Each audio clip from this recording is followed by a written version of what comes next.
Hi, everyone. Welcome to Office Hours. If you're watching on YouTube, you can find out more about what we do at officehours.global. Our first hour is general discussion about digital and general media production. And our second hour is usually something we want to spend a little bit more time on. Today, our own Jeff Francis is going to help walk us through probably one of the most important pieces of equipment that we have in production, which is our audio mixer. So if you've got questions about audio mixers, go ahead and throw those in for the second hour. And right now, we're going to go ahead and jump into the questions. Bill, what do we have? Today, our first question comes from Andy Kokendorfer in Vieira, Florida. And Andy says, is there a good source for virtual event success metrics? Executives respond well to data when they're event planning. Thanks. Go ahead, Jason. I've always used mean per capita view time. I think it is the most reliable thing. It takes a little bit of explanation, but I found that most people grab onto it as an actual metric pretty easily. Yeah, I'm not sure. I'm not sure how much data is out there right now that people are keeping track of, and to Jason's point, how long people watched is important.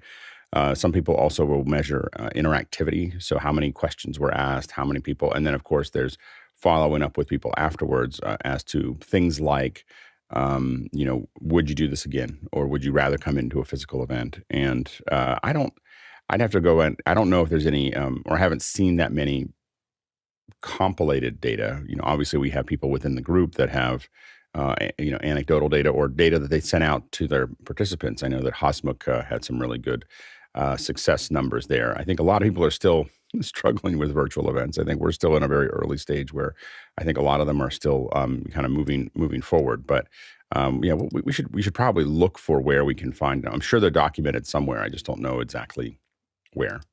Next question. Bob Sturdivant in San Antonio is up next. He wonders, has anyone from Office Hours heard about the latest AI called Val-E? And it's VALL and then dash capital E if you're searching. Copies your voice and speech patterns, after 3-second sample. The link has multiple samples of before and after, and he's got a link there to it. Go ahead, John. This is really interesting. These are all guys from Microsoft that wrote this paper. And originally I thought it was a typo because it's close to DALL-E, right? Right. But it's Val-E. And how does it sound, Jason? Well, let me tell you, okay, it's just, no, I don't do a good Valley Girl, sorry. Yeah, I think it's probably, it could work to get something, but at 3 seconds, I don't know. There's a lot of big companies spending a lot of money doing this, and maybe these researchers have figured out something that this giant army at Apple and Google and Amazon haven't figured out. That's possible. It's always possible, but 3 seconds seems like really short to get really high resolution. So it might sound something like you, but I think that like when you look at, we were talking on Mac Break yesterday about the new AI voices that Apple's putting out to do book reading. So if you're an author right now, you can. The problem with books, audiobooks, is that there's a lot of books that are in the long tail, that they've already been sold and they're not going to get a lot of reads, or you're an independent book writer or publisher and you can't afford to spend the $5,000 a book or $10,000 a book it costs to have it read. And so there's a Apple and others, but Apple we were talking about yesterday with have essentially put up an AI version saying you can basically have them just read it for you. Like it'll just build an audiobook, and it has a handful of voices. It only has 4, and those 4 voices are really good, but it keeps all the intonations, how they're it's not just their voice, it's how they're reading, how they typically read sentences. And I think that is that's the hard part, is getting to how are you reading the sentences. And I think that we're not quite there yet. Go ahead, Courtney. Yeah, I think it might get the timbre and frequency of your voice, but I don't think it'll get the cadence and any idiosyncrasies you have in your delivery. So it'll kind of match the sound, but not the delivery. Yeah. And that, in some cases, pushes you even more into some kind of weird uncanny valley that is not very comfortable to listen to. Next question. Next one comes from Laura Thompson in Beaumont, Texas. And Laura says, Microsoft's Ability Summit, March 8th. It's free and virtual. Is anyone interested? And she's got a link there.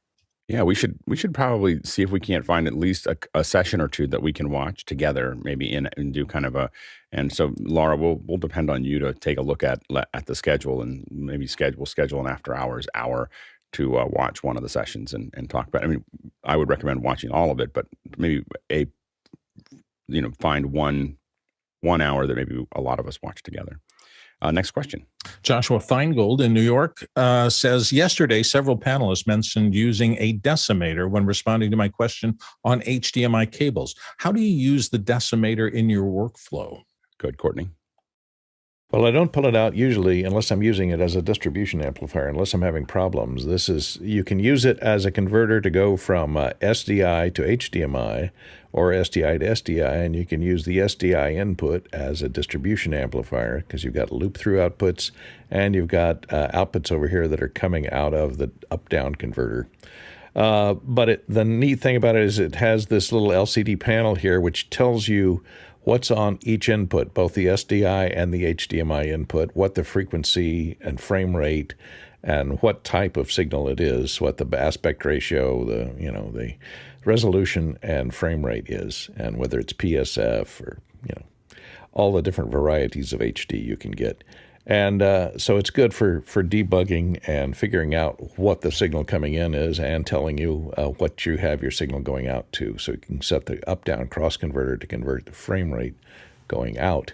And the output frame rate can be set on any of the outputs. So you can set HDMI output to have one frame rate and the input can remain the same on the loop through. So it's very handy, a universal tool to have, like a Swiss Army knife for digital signals, video signals. I was just going to add to that. Courtney's exactly right. Also, though, we tend to use decimator like we use Kleenex, and as a generic term, there are a variety of different decimator models that cross-convert different kinds of things to different things. So pay some attention to that. I don't use decimator as Kleenex. I definitely use decimator as decimator, like the only one that I have. If you're doing HD, the Ultra HD ones, I think I don't know if they're fully the same, but the MDHX, which is the one that most of us have, within Pixel Core, when we were out there, we would put one into everybody's backpack. Like we expected you to all have one because the larger the event, the more of them we had floating around. We hope to not use them. So I don't build pipelines around the decimator. So I don't say, well, I'm just going to throw a decimator in and that's part of the build. The decimators are something has gone wrong and I need to connect this to this. And so we, for a long time had many of them.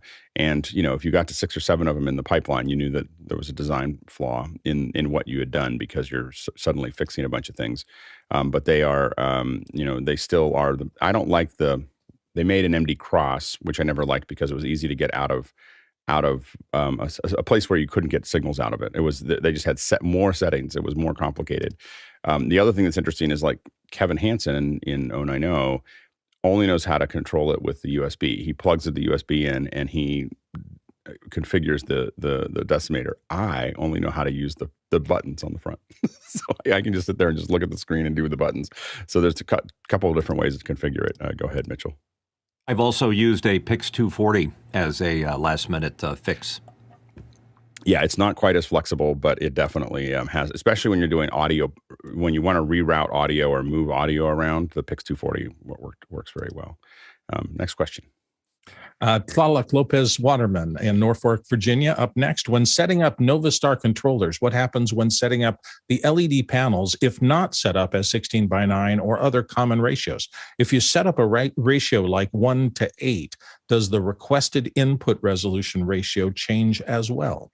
My question with that is that the Novastar has, I believe, depends on which one you have, but you have either multiple SDIs or a single, I think, HDMI, and I think it's like a 1.4 HDMI, so it's not anything like a 2.1. The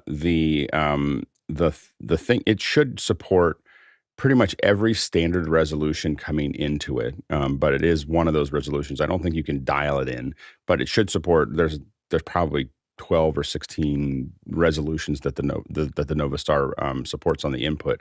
I guess my question is, are you talking about, is it requesting something via the HDMI or is it expecting something via the SDI? Of course, the SDI resolutions are much more constrained than the HDMI resolutions that it can actually look at. So if you're talking about requested, it will request, I believe, whatever you've set it to, but I'm not 100% certain of that. Next question. Burkhard Frederick in Isterburg, Germany says, setting up a Mac for a blind DJ using algorithms DJ AI first channel, music out to mains, the second channel, voiceover accessibility on through headphones only for the DJ searching the library to cue the next track. How would you set up the signal route for a use like this? I'll go ahead, Jeffrey. So it depends on if you're doing the Mac version or the iPad version, but with the Mac version, for that person, I would probably set up something with something like a Streamdeck, so he could make he could have button presses back and forth. But they should the instructions will tell you how to set that all up. Go ahead, Jason. So it's actually very similar to the way that that a sighted person would be doing this. Anytime you're DJing, you need at least one preview. So it's the thing that the audience can't, that you can hear and the audience can't hear. And all you need to do is loopback, for example, would do this very easily. Just set your output in loopback to mimic whatever the path you choose for your preview, and you'll just get it in the headphones, and that'll be that. Next question. Alton Christensen in New York City says, is there a beginner level resource for learning to create AI art specifically using the Draw Things app? And he's got a link there. I think that we're all beginners right now. I don't know if there's any way. I don't know if it's been out long enough for people to have the ability to teach it yet. So I think that they're all most of us are doing right now is opening up and hacking through it. I do think that it would probably be interesting to get the Draw Things. And John, do you know what the Draw Things just based on the straight line? Yeah. Yes. So it's. I don't think you're going to find that it is more robust than Midjourney. I think that's the hard part that I'm having right now with a lot of the ones that you can download. All the Diffusion AI style versions. If you're going to train it, so if you're going to push a bunch of stuff into it and then get something out, then it works pretty well. If you're actually asking it to just draw an image, I find that right now Midjourney is kind of pulling away from everybody else, and that has to do with the fact that they just have so many users. I think that they won the user war. Of they have so much input coming in. And that's a real thing. So I think that right now OpenAI, of course, has ChatGPT and a lot of other things that they're working on. I think that, in my opinion, head to head, I stopped using DALL-E. Just because I wasn't getting I don't know if I wasn't prompting it correctly, but I just never got the kind of response, quality. Once Midjourney switched to version 4, I felt like it just stepped away from everything else as far as quality goes. And so it'll be interesting to see, how all these start to shake out. Again, the ones that sit on your computer are really good if you're training it. If you're training it with your own images, I think that's a different model. Go ahead, Jeffrey. One thing to keep in mind is that some of these AIs are not going from the image, but they're taking the text, they're turning it into text and making the image. I'll give you a good example here. I decided to do me as Batman, which this one looks pretty good. And this was in what? This was in Midjourney, yeah. Okay. Mm-hmm. So what it does is it just takes the image and it turns it into text, and then creates an image from there. That's why you're not going to look exactly like you would look in the picture. Now, there's some AIs out there that take the picture and then make the adjustments from there. A lot of them are straying away from that because of the deep fake ability, because then they could make something and then try and pass it on as news, and they just don't want that legal issue in there. So that's the one thing you want to watch out for, and how you're planning to use your AI generator. Do you need it to make it look like you, or do you need it to? Does it really matter? Next question. Next one comes from Mike Burns in Spokane, Washington. And Mike asks, I was recently asked to digitize mini DV footage for a friend. My current Mac laptops and iMacs won't recognize the FireWire 400 connection from my Sony DSR-11. I finally got it running with an old laptop and running Jaguar. Ouch. Is there an easier way? Go ahead, Mitchell.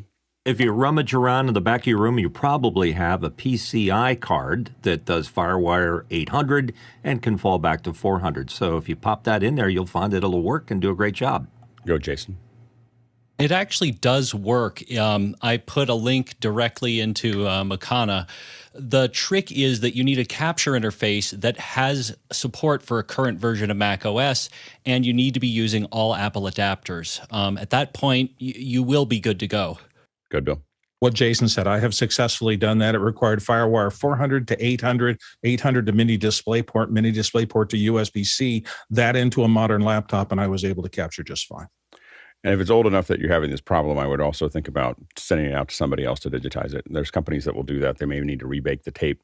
Once you actually, I mean, it looks like it worked out for you, but just know that when you have a really old tape, once you run it through once, if there were issues with the tape, it's over. And so if you have anything more than about 15 or 20 years old, I recommend sending it to a pretty high-end service to have them rebake it and then push it out. Go ahead, Courtney. And if you just want to do it on the cheap, you can get things like this that just take RGB or component input if you've got the adapter cable to come out of that camera with an analog signal.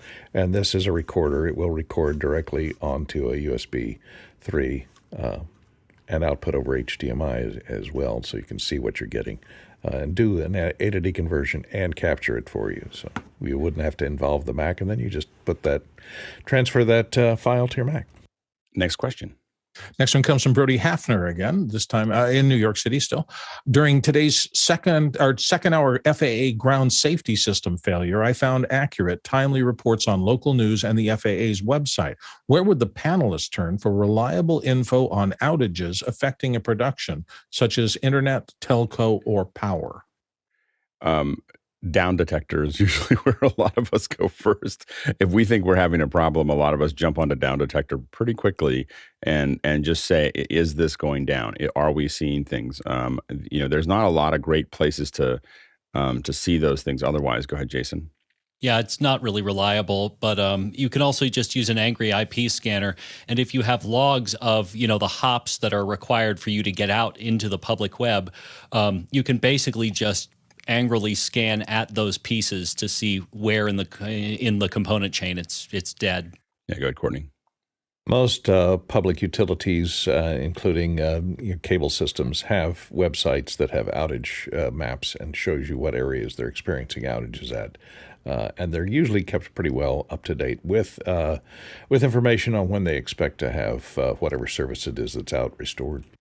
Yeah, usually they're about 10, 20 minutes behind, for the reporting. And so if you're trying to find something that's acute, you may not be able to see it there. But what I'm worried about usually is a national outage of something or a regional outage of something that may not be one of those things, like internet.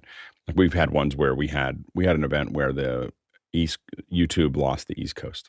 So nobody on the East Coast could see a live stream, but the West Coast was fine and the rest of the world was fine. It was just like a corridor that I believe ended up being someone cut a fiber line that caused a cascading failure. I mean, this is probably almost 6 or 7 years ago. I mean, I don't think anything's happened with YouTube since then, but it was a unique thing. But Down Detector showed us a nice cloud that showed us exactly what it looked like. Go ahead, Jeff. So if you have a power outage, good idea to contact your power company and notify them. And this is a crowdsourced thing. They can very quickly get a map of who has outages, and that helps them troubleshoot the problem. It actually will decrease the time it takes to repair something and get the power online. Next question. Next one comes from Paul Terry Wallace in Austin, Texas. Yesterday, David Paskin did a second hour on Canva and/or Keynote. When is the workshop? What was your takeaway from David's presentation yesterday, and what do you want to know next? Go ahead, Mitchell. I thought it was a great presentation. I think it was a little bit of a blending of a lab and asking and talking about the product and answering a lot of questions. So it was an interesting get-together. Also, just as a reminder, there's a note here that says that today at 10 a.m. Pacific, 1 p.m. Eastern, he has a lab, and then you can see the whole Monty. Go ahead, Bill. Yeah, exactly. I found it was fascinating. It gave me a clear understanding of where Canva fits into the universe of graphics things. And it surprised me in that I've seen so many websites designed with what looked to be those Canva templates. I wondered why there was so much similarity in different companies approaching their web designs in the same general fashion. And now I know what it is. A lot of people are using Canva and their templates to do simple work, and sending it out on the web looks decent.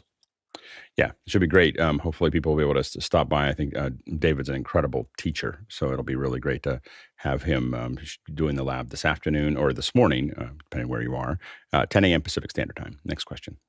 Louis Herzog in Mainz, Germany is up next. We talked about glitches in OBS Studio 28 a few weeks back. Now that OBS 29 is available, have panelists using OBS upgraded to 28, or are you staying with 27 for now?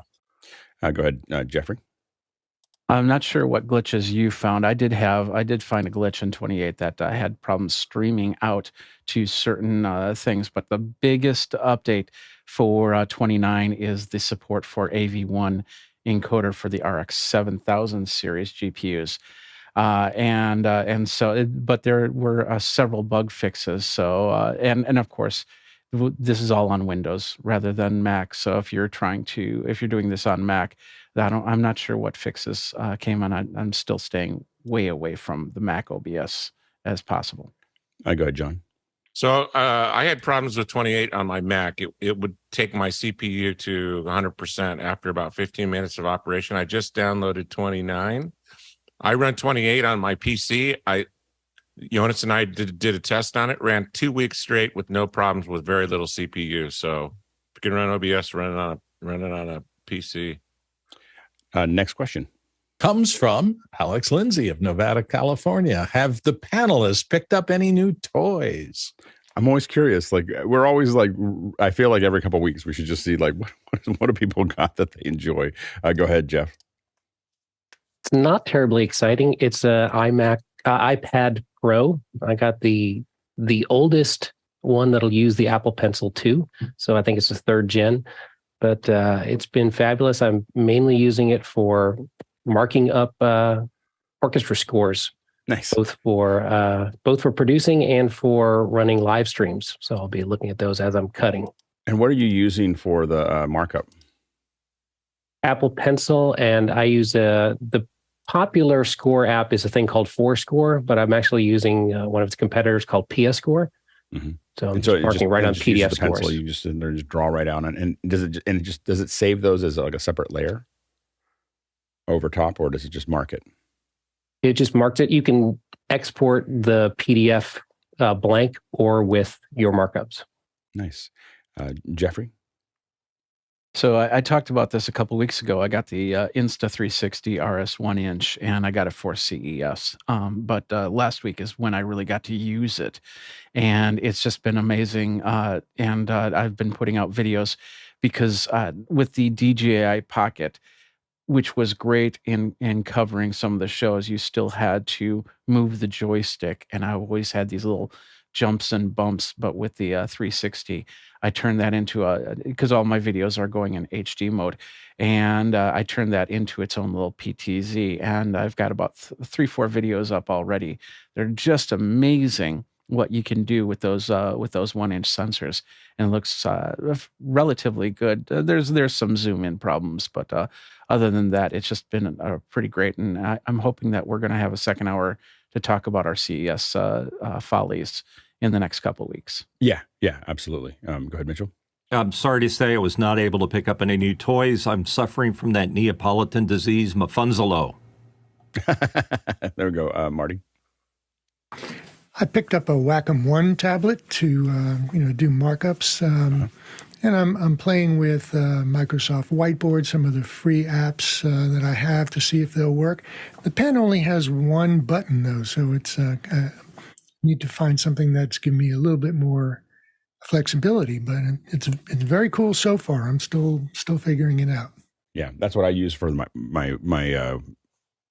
Telestrator is the Wacom One, which is, of course, the Intuos will have a couple more buttons on them, that you can use. I just didn't need that for what I was doing. Now, Jason sent me these. These are the little rack mounts here. Now, Jason, the one thing that I was wondering about is what would really make these cool. Do they make a version of them that go into the server racks that just have the squares?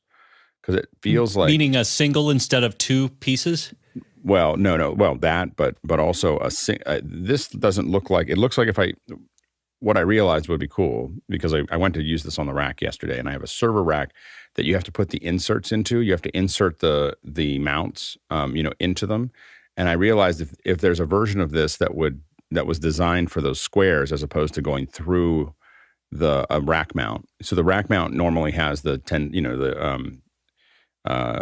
it normally inserts in, I think it's whatever, 1032 or whatever that's there. That's what this looks like it's designed to go through, right? It slides through the already screw back, mounts. yeah. I'd be curious to know if there's a version of this that goes into the square mounts directly, because that would be kind of magical. So that if you could push it through where you didn't have to use the inserts. Does that make sense? I believe there is, if I'm understanding you correctly, the first generation of them, instead of having to go around from the back, it was a separate modular piece. So it would go in and each individual post would click in, and then you would lock it with a little yellow piece of plastic, and then it tightens down. So short answer is yes. For an existing one that has the standard mounts that are going down the side, I think this is perfect.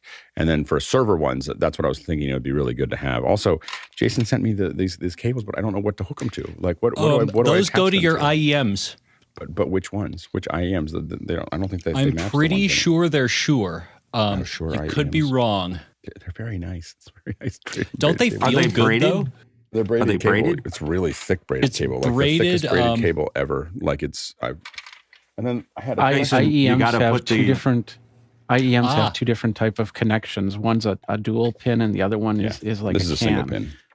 Yeah, Jason, you got to put the link there. Got to have it. Last thing is, Jason, what are these? I don't understand. Okay, so that is a clamp. I think I put a QR code on the outside of the box, but basically that is designed to be a clamp that allows you to basically clamp things like, interesting shapes for... Jason did put something on it that says, Alex, it says, what is this? And Alex, then what there's is a this? QR code. I didn't have, so there we go. Okay. There you I'll go. look at the QR code. I'll look at the QR code. Also, these little... found this on Amazon, these are cases for the Insta360 links. So these are little soft cases, and there's just enough room for the cable and the camera, which is nicer than just putting them back in the box that they shipped in every single time. It's funny, the first one that I got has a huge logo on the outside, and these ones don't, which I guess they figured out people don't like that. I have decided to start moving away from mic. The mic threading drives me absolutely crazy. Like I just hate it. Because it can be, you can strip the threads really easy because they're not. So I'm starting to get these little inserts that I'm just starting to put into everything, which are 3/4 or 3/8 inserts.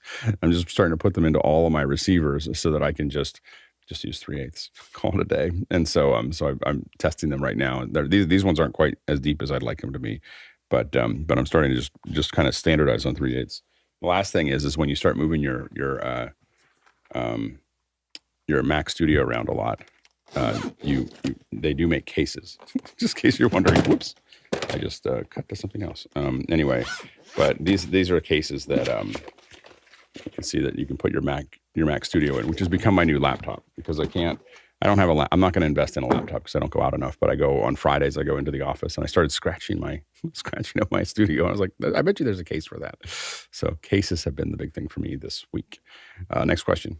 Jesse Mills is up next from the San Francisco Bay Area. Could we invite Kevin Hansen from the 090 Media Group to office hours? I'd love to hear about how he thinks about building out a system or a show. Yeah. Well, I'll talk to Kevin about it. He's, I'm sure that he'd be able to. Yeah.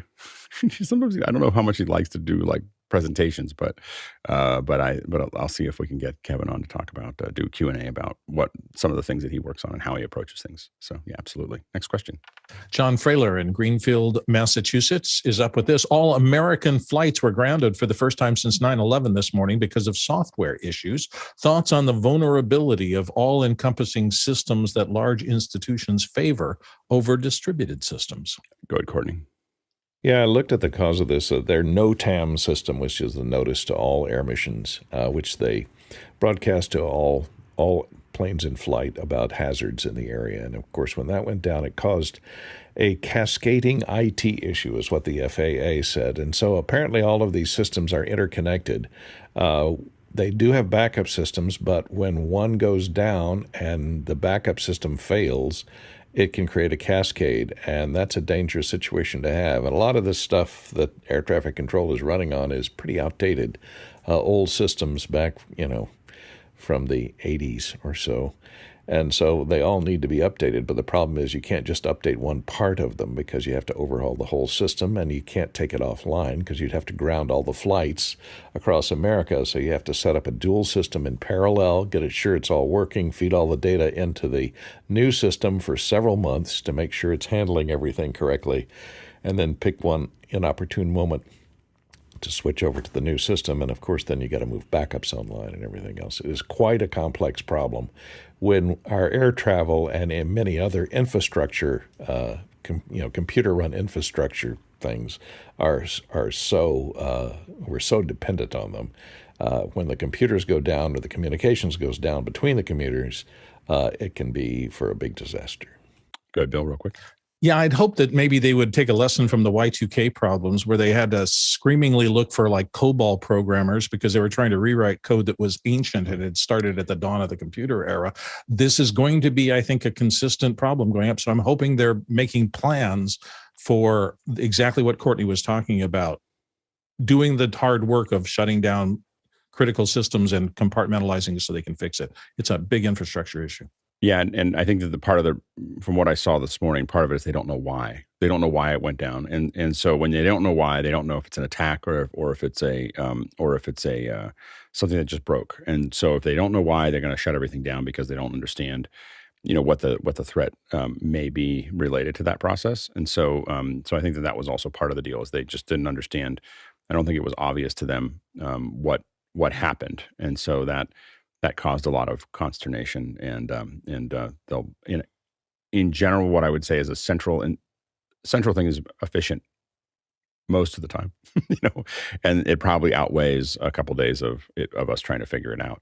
But anyway, yeah, I do think it's going to take probably another decade for them to modernize because of all the issues that were just outlined. Next question.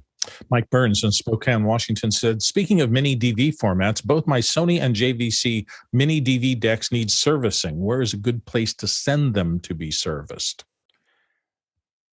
Yeah, go ahead, Bill. I would send them out as fast as you humanly can. I look online for people who do classic repairs. I'm hoping you can find it. And the problem is the mechanical parts of old videotape things, helical scan heads, the belts, the pinch rollers, all those things have been out of manufacture for a long time. So you're looking for people who either know how to fabricate those or have stocks of old parts. I find this more and more and more. That mic that's behind me, the old Shure SM5B, I was looking for a foam windscreen for that for 15 years. I finally found a small batch guy who did them, but it's just really hard to get parts for older stuff as they age out. Fix them as fast as you can. Go ahead, Courtney. Yeah, I find the best place to send them is the bottom of the nearest ocean or lake, because the people, like Bill said, I remember I had DAT machines, which were expensive, professional timecode DAT machines, which cost $5,000 to $6,000, and Fostex made them. And there was only one company that made the transports, and when that company stopped making the transports, those transports were like little watches inside there that transport that little tiny tape, and mini DV is exactly almost the same transport. So finding replacements for them or people that even know how to work on them is almost impossible these days. Just give up the ghost and deep six it. There is a guy that is in San Jose, and I'll try to find it from Marty, and we'll try to put it somewhere. There's one person in San Jose that we know of that fixes like PVWs and all these high-end stuff and anything that's semi-professional or above. And he may still do these as well. And people like me, we grab onto PVWs and we just donate them to him. So we just give him these things so that someday if we ever needed it, he'd have the parts. So lots of people give them parts from these professional decks, and then he has this big pile and he slowly puts them back together. And you can, he's a retired, electrical engineer that has been putting these together as I remember it. It's been a couple of years, but we needed to find one, and there was like the one guy in San Jose that did it. He may not, hopefully still here. But I'll see if I can find the contact for him. Yeah, go ahead, Mitchell.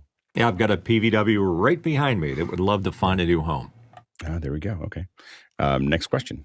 John Frailer is back again from Greenfield, Massachusetts. What tools and apps are best for creating animated photo slideshows to display on TVs at small events? Go ahead, Jason. Take a look at posterbooking.com. This is an amazing and an incredibly inexpensive way to do digital signage. It can work with a tiny little Kindle stick, and the smaller plans are practically free. Yeah, we did use this for a presentation a little while ago, and there's a handful of them, and a lot of them are, you've got stuff coming in, and the question is where are you getting the images from? Are you getting them from do you already have them and you're just simply pushing them up, or are you managing them? So managing them coming in from Instagram or Twitter or something is an online tool typically, whereas managing a collection is oftentimes a little bit easier. You can use anything from photos to many things that come with the computers. But if you're going to actually manage stuff that's flowing in, where you have to curate them and then push them to a wall, it's probably a second hour there of talking about what the options are there. Go ahead, Courtney. Yeah, you could do, as Alex always suggests, is animate them in Keynote and export it to a MOV file, and then just get you a media player that will loop that MOV file over and over again and hook that up to your digital signage. We'll give you a nice animated slideshow or whatever you need to do with it. So that's if you're looking, solution. If you're looking for the best is one side. The cheapest way to do it is literally there are screensavers on the Mac that you don't even need to animate anything in Keynote. Literally, there's screensavers there's like 5 or 6 different screensavers that just, you give it a folder in your photos and it'll just start animating them. It'll do boxes. It'll fly through them. If you were just trying to do something, you could probably put that up there and let it run, and it would record it, or just, and with that one, you could probably keep on changing the folders, keep on changing what's in the folders, and it would just keep updating the images. So, but there are media players out there that are designed specifically for this. There's a company called Bright Sign that has them, that will loop your media, and it will also interface us to the internet, so you can, on the fly, download new playback over Wi-Fi to the individual players. Absolutely. Next question. Alan Cavito in Midlothian, Virginia says, and speaking of the Pix 240i, is it worth buying one used today at around $4,000 US plus? Or are they so far out of date are they too far out of date to be useful? Go ahead, Mitchell.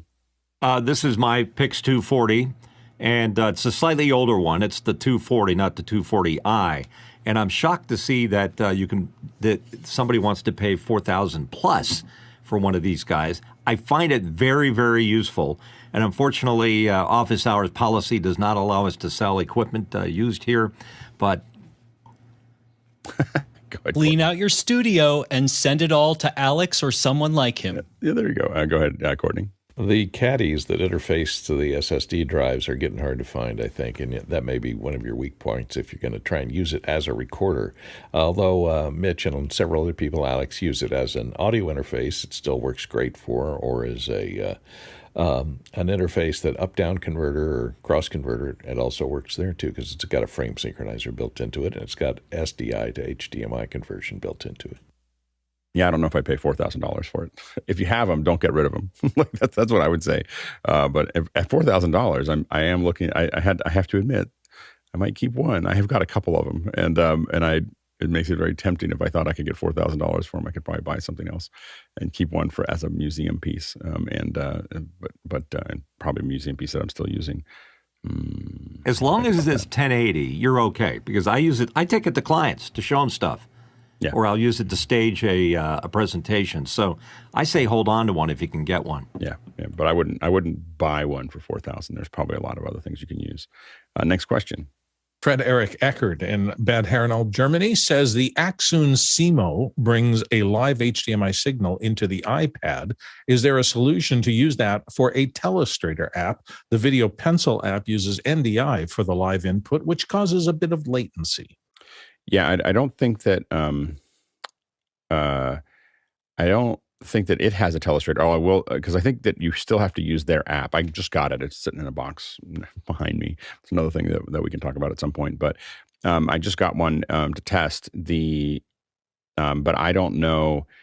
I think that it's not just sending in a signal to any app. I don't think it makes it available within the OS. I think it makes it available within the app that they have there, so that you can preview it. So they have control. I will say that if they figured out a way to have video out, with their adapter as well as a telestrator, that'd be super interesting, as far as what they can do there. But right now it doesn't look like they'd have to build it into their app to be able to see it, I believe. Next question. Next one comes from Hasmuk Ajar in Cape Town, South Africa. Hasmuk says, I have a MixPre 6.2. I need another mixer. Thinking of the MixPre 10 or the Allen and Heath SQ5. Are these over the top if I need another MixPre 6.2? And he notes, I know the question may irk someone, but I'll ask anyway. I think that as soon as you start saying, I need a bigger mixer, so as a field mixer, I think that the MixPre 10 makes a lot of sense. As a if I started wanting to go, I want to go to a bigger mixer, I'd start really thinking hard about an X32. Like just get a real mixer that is going to. I mean, the MixPres are real mixers, but they're field recorders, and we're using them in a way that they're not really designed, but they work really well. But I think that if you say, I need something that I'm going to expand into, the X32 is the next step up, where suddenly you have just a lot of IO, and you have Dante, and you have all the things that you may want down the road. So I think that I don't know if it's the only one, but I think that it's one of the least expensive ways, even though it's $1,800 with the card, it's one of the least expensive ways to have a mixer interacting with, at least a hardware mixer interacting with Dante. So I think that I would really, think about that. And if you still need the noise reduction, I would just use it with, you can use it on the output and run it through the MixPre, to get into your thing. But I think I would probably think of a bigger one at that point. Next question. Guy Cochran in Seattle, Washington. Up next, what were Jeffrey Powers' favorites at CES? I'll go ahead, Jeffrey. I think he just threw a football at me. So I think he's talking about this guy right here. It was in the first day of CES, and we met this guy who built his building bionic limbs, and we had Dan St. Pierre here, and there's Guy and they took this piece of wood and they decided to do a little test on the strength of this arm here, right there. So that was one of them. But the one thing believe it or not, the one thing I really geeked out about was at I think it was Showstoppers. There was this, and I'm pulling it up as I go. There's this company called Meta Materials.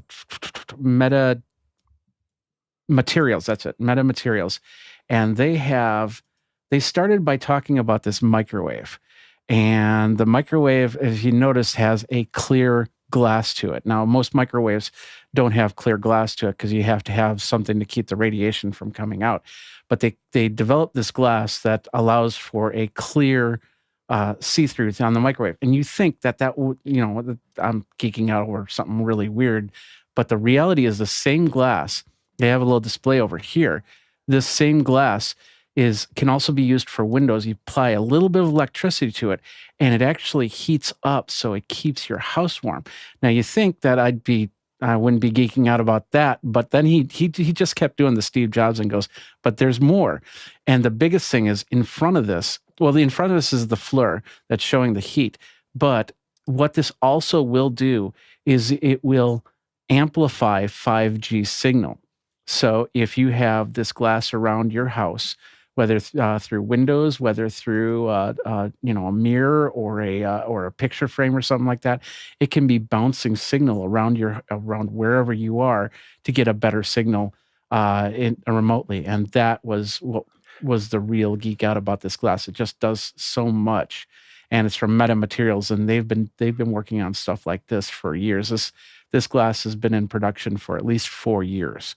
So, and they're hoping to get it in microwaves next year, which means you might be able to start building your house. We were looking at the West Hall, and that's all glass right there. That could become a big 5G receptor simply by using their glass. Where I live, most people are trying to block the signals, then amplify them. Go ahead, John. My favorite part was staying at home and watching everything online, but hanging out with Jeffrey, Keenan, Guy Cochran, Victor, Kiao, and Bo Cordell showed up, and we all had a beer together. It was great. That's awesome.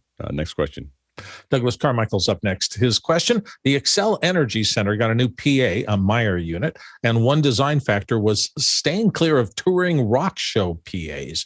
In other words, if a network of arenas or stadiums had similar PAs, could said rock shows conceivably tour with only mics, the consoles, and their backline to those venues and avoid having to bring along their PAs? It'd be possible. It's hard. There's they really build that whole system knowing what it's going to do and where they have full control over it. And they're not just like grabbing some speakers. They're oftentimes at a site like Rock Lidditz in Pennsylvania. And they have huge stages there, and those stages are where they figure out where all the, what are the arrays going to look like, and where they're going to put them, and how are they going to impact the space, and what is it going to look like. And they're designed around the visuals, around the lighting, around everything else that's going on. So it's not impossible. It would be difficult for a touring band to do that. Now, to bring in artists to play at a location, that happens all the time. The amplification built into a bar or built into a location a lot of these systems are built for that, so that smaller bands can come in and not have to do their own amplification. And so that's not out of the question, but to standardize it would be a thing. And I think that, but I do think that standardized venues is probably not. We'll probably see more of that this decade. So anyway, next question.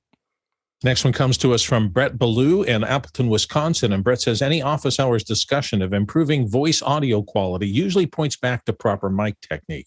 Any good resources or tips from learning this and training the voice for a richer tone? Maybe Radio Voices 101 after hours class with Mitchell or Bill. Go ahead, Mitchell.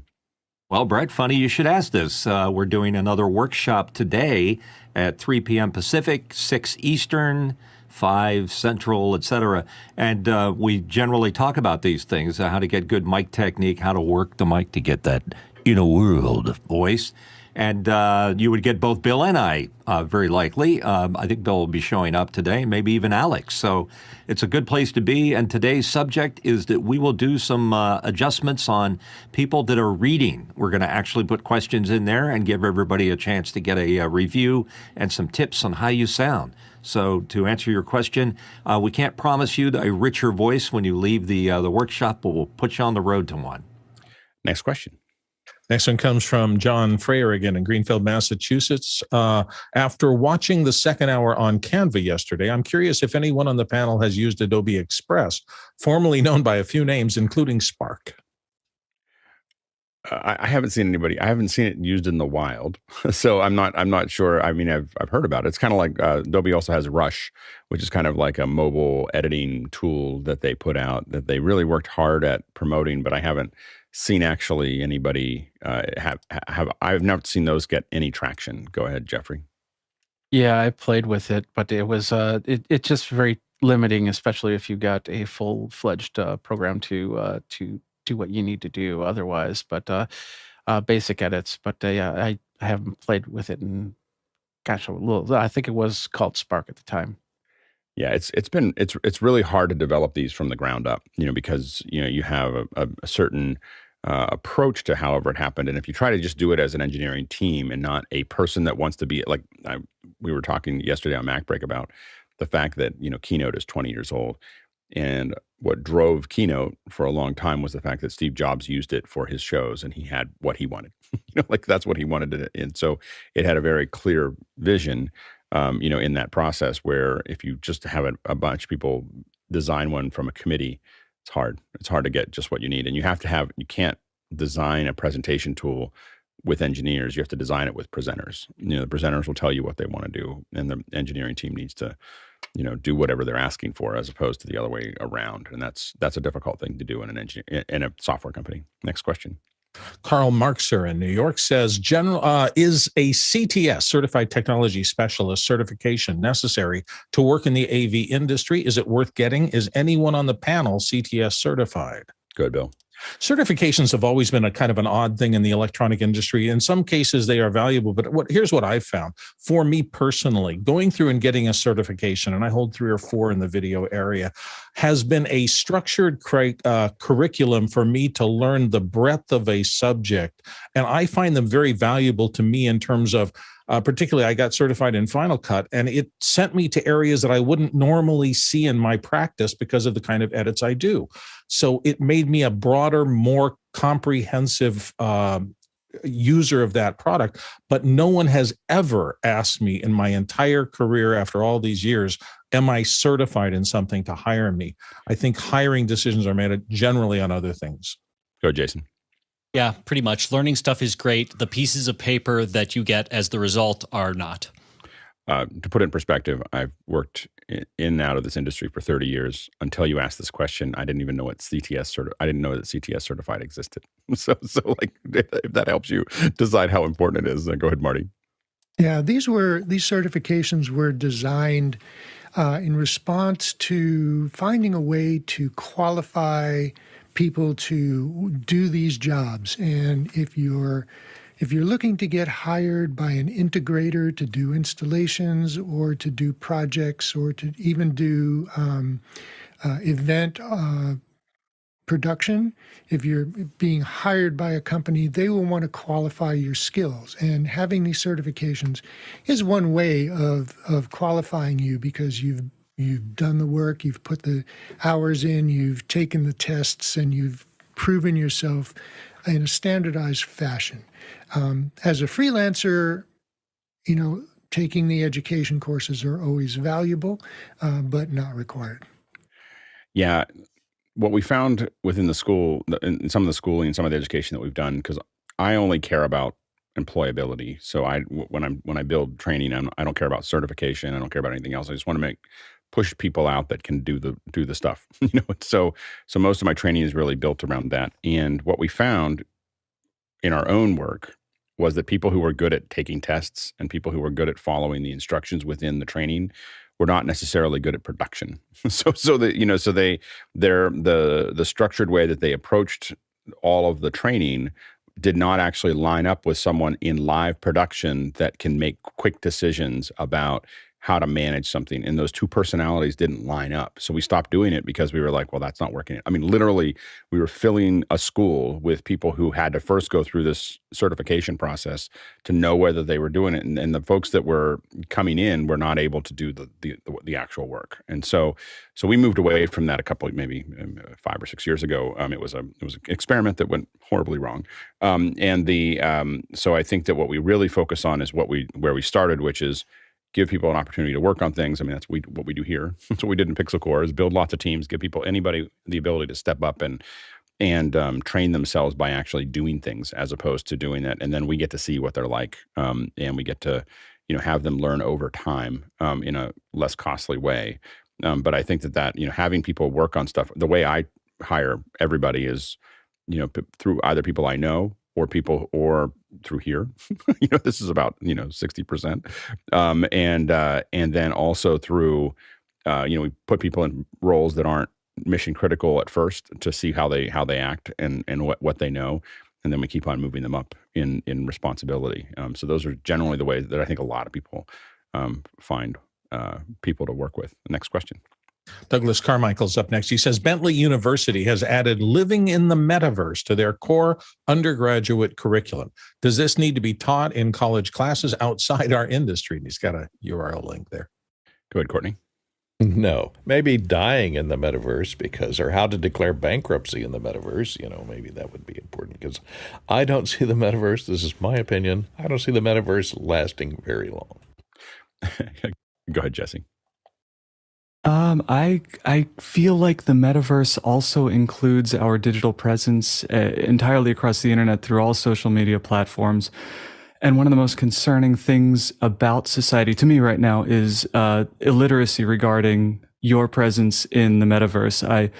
I don't just lock metaverse into the 3D virtual reality goggles that's being developed by Meta right now. So I think this is the most important thing to be teaching, and I think it should be expanded greatly at all academic levels. Go ahead, Jeffrey. I totally agree on that. In Minecraft, you have Minecraft millionaires.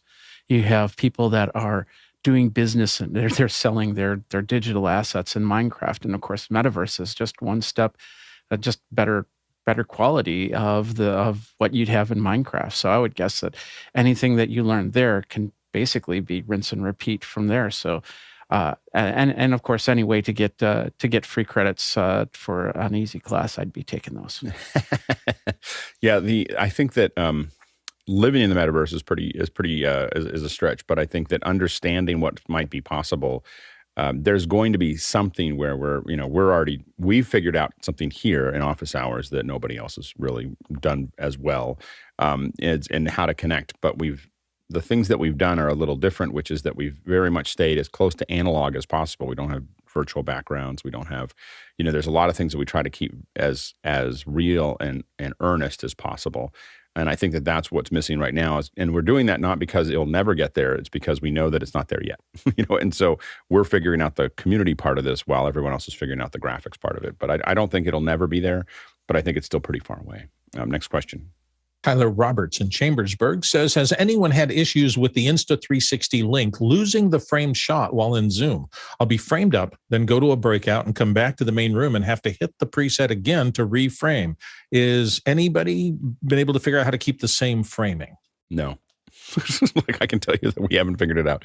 This is we believe that this is some kind of UVC call, and we see it happen with everything from Mimo Live to OBS to Zoom. When a new request comes in, it appears that the UVC is we believe is asking for give me the highest resolution, and when it does that, the camera pulls back. And so we've seen this happen with the Brios, with the Insta360s. The big advantage of the Link is that we have a preset that allows us to go right back to where we were. Once we're in it, once we're getting live feeds, it appears to be fine, but it's problematic. And we even see it like with Mimo. If we turn a signal off and then turn it back on again, even in our list, we can see that reset again. So it's a little bit problematic, and it has to do with the fact that, like, if you're managing that camera and your Insta360 controller is opened and you're in that camera, it shouldn't do it, because that resolution has been requested and that position has been requested by the controller. If you have multiple cameras, what we find is that if you're not on that one, you're not making constant requests of it, and you ask for a different one, that one will want to reset. And so that's what we've been slowly trying to figure out, what those patterns are within that reset. But it is a problem for a bunch of us, but we haven't solved it other than we're figuring out workarounds, which is to make sure that something is requesting that camera all the time. It's when it's being requested anew at full resolution. So, like, for instance, you'll see it oftentimes in Zoom. The worst part of Zoom is when it requests you're in a view here. You might be in the gallery view, and when it requests full resolution for the full sized view, portrait view, or speaker view, you're going to suddenly, it'll pop wide open. And that's super embarrassing for people who have zoomed in. There's part of their office or home that they don't want to show, and suddenly it shows it when it goes full res. We don't see that here. And one of the reasons we don't see it, well, partially because we have a lot of cameras, but the other reason we don't see it here is because ZoomISO is requesting the full resolution all the time. Because of the way the show works, ZoomISO is already pulling it, and so it never has the opportunity to pop up again. Next question. Tyler Roberts. I'm sorry, that's the one we just did. Here we go. Douglas Carmichael. A company called Do Not Pay is working with a speeding defendant on representing, and he has that in quotes, representing them in Zoom court. What does the panel think, and how would they route a synthetic voice to Zoom on Windows? And he's got a link there. It's a Gizmodo article. Good, Bill. Why did something pop open in my brain and go, danger, Will Robinson? I don't know why, but as I read this, I thought somebody is trying to get money out of people. Think that there's not going to be any problem with a Zoom chat GPT Divin bot showing up in court. What could go wrong? I think it's great. Go ahead, Courtney. I mean, for years, lawyers have been working off of boilerplate responses in a lot of their cases anyway. But in response to your actual question, if you just open up the... in Windows 11, I might point out, not in earlier versions, the volume mixer, you have the ability to control the level going to all apps. So you just find out whatever app is generating your volume for your artificial intelligent lawyer, and you bring up the level over here for that app feeding into your USB feed to the Zoom call. I just think I don't know. Oh, It's can an of interesting. worms. No, it's an interesting problem because the big game is typically if a police officer doesn't show up. I know because I got a lot of tickets when I was a kid. If a police officer doesn't show up for the court case, then you get out of it. And so the game is just to show up, and so this is allowing you to show up relatively usefully and play chicken with whether the police officer is working or not. So anyway, it's a funny thing. I find that to be humorous. I wouldn't do it. I think that, as Bill said, there's a whole bunch of horrible things that could go wrong, but it is pretty funny. All right. Next question, or not next question, but we're changing subjects. We are moving to mixers. This is, really the mixer is the core thing. I will argue that audio, especially in our events, is probably 60 to 80% of the show. You could have almost no video, and even though we spend a lot of work on our video, you could have very little video, and people would still, enjoy the show and listen to it. When I'm not on the show, I listen to it. But if the audio goes bad, it's pretty hard to manage. And so the mixer becomes the central piece of what we're talking about. And so we thought it'd be useful to kind of walk through and really understand how these mixers work. And Jeff Francis has been kind enough to volunteer his time to show us a little bit about how mixers work. Jeff, I'm going to hand it off to you. Thanks. I'm not alone in this. I know Marty is going to chime in here, and this is part one of in-depth look into mixers. So this is the fundamentals, the basics of it, but there will be other weeks later on that take this further, and hopefully later on actually implementing in a live situation with Marty's got an event space for that. But mixers are mixers. So they're taking audio in, and mix means to add together, to sum signals together to create a new signal. So I'm going to take a really small example.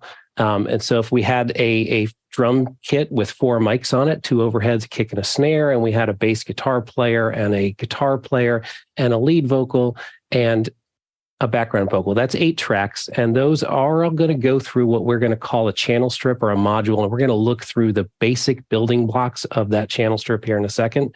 We're going to receive each signal, we're going to process it, and each of those is completely independent until we get to the summing bus, the mix bus, and that's where things actually get combined together. So what do we have in a channel strip for one of those signals? I'm doing 8. You could have 64. You could have 2. All of those get mixed together to a final output. We're going to have an input section. We're going to have processing, and then we're going to have routing. What's in the input section? That's where we take in signals and we adjust them to work in our mixer. If they're microphones, we're going to provide gain. We're going to provide phantom power. If they're line level signals, we're going to receive that. If they're digital signals, we're going to receive that. This is bringing signals into the input of one channel strip. Again, these are still one signal, one mono signal, and we have many, many, many, many of these. Those are the modules of the mixer. Nice things to have here might be a high pass filter, probably a meter, polarity, reverse, all of those kind of things. Then we move into processing. What's in the processing? Well, those are typical things that we have. So we'll have, most consoles will have EQ. Most digital consoles will have some kind of dynamics processing. We may have an insert point where we can put something else into the console itself. So we could put an external piece of gear in there. From the processing, we go into the routing section. That's the last part of the channel strip. And what we're primarily going to think about there is the main channel fader.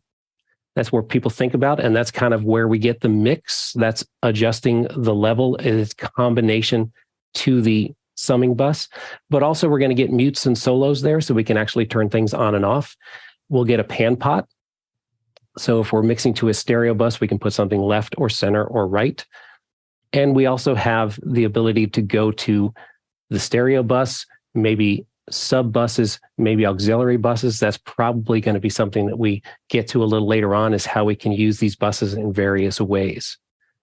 So I'm going to jump here for a second, and I'm going to jump over to, I have an XR18, which is a small Behringer, what I call a headless mixer. So the entire control is in software. So what we're looking at is basically an 18 channel or an 18 input mixer. And you see the channel strips run top to bottom. And channel 1 is on the left. Channel 16 is on the right. And we have all the functions running top to bottom. So we have the input section up here at the top. We have processing, and then we have faders and mutes and solos and pans. So what's in an input section? Well, if we look at, let's say, the bass guitar here, so I'm going to select that channel.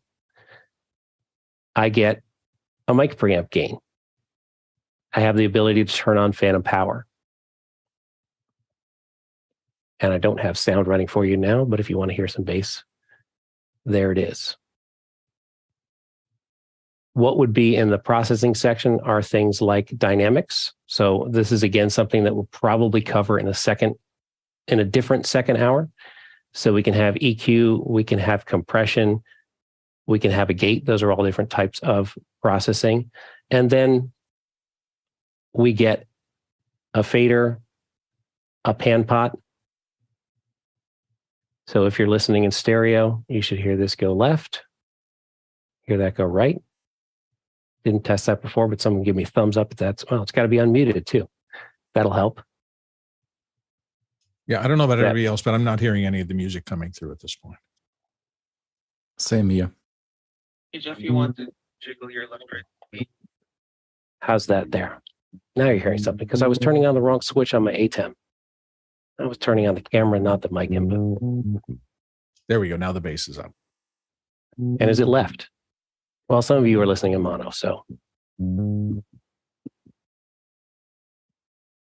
It's cutting in and out for me. All right, do you have original audio on? Thought I had clicked that. Now I do.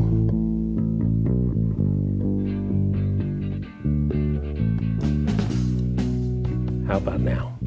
Yeah, we hear it. Okay, y'all hear it. I don't. But that's because I didn't set up full back for myself. So before we go any further,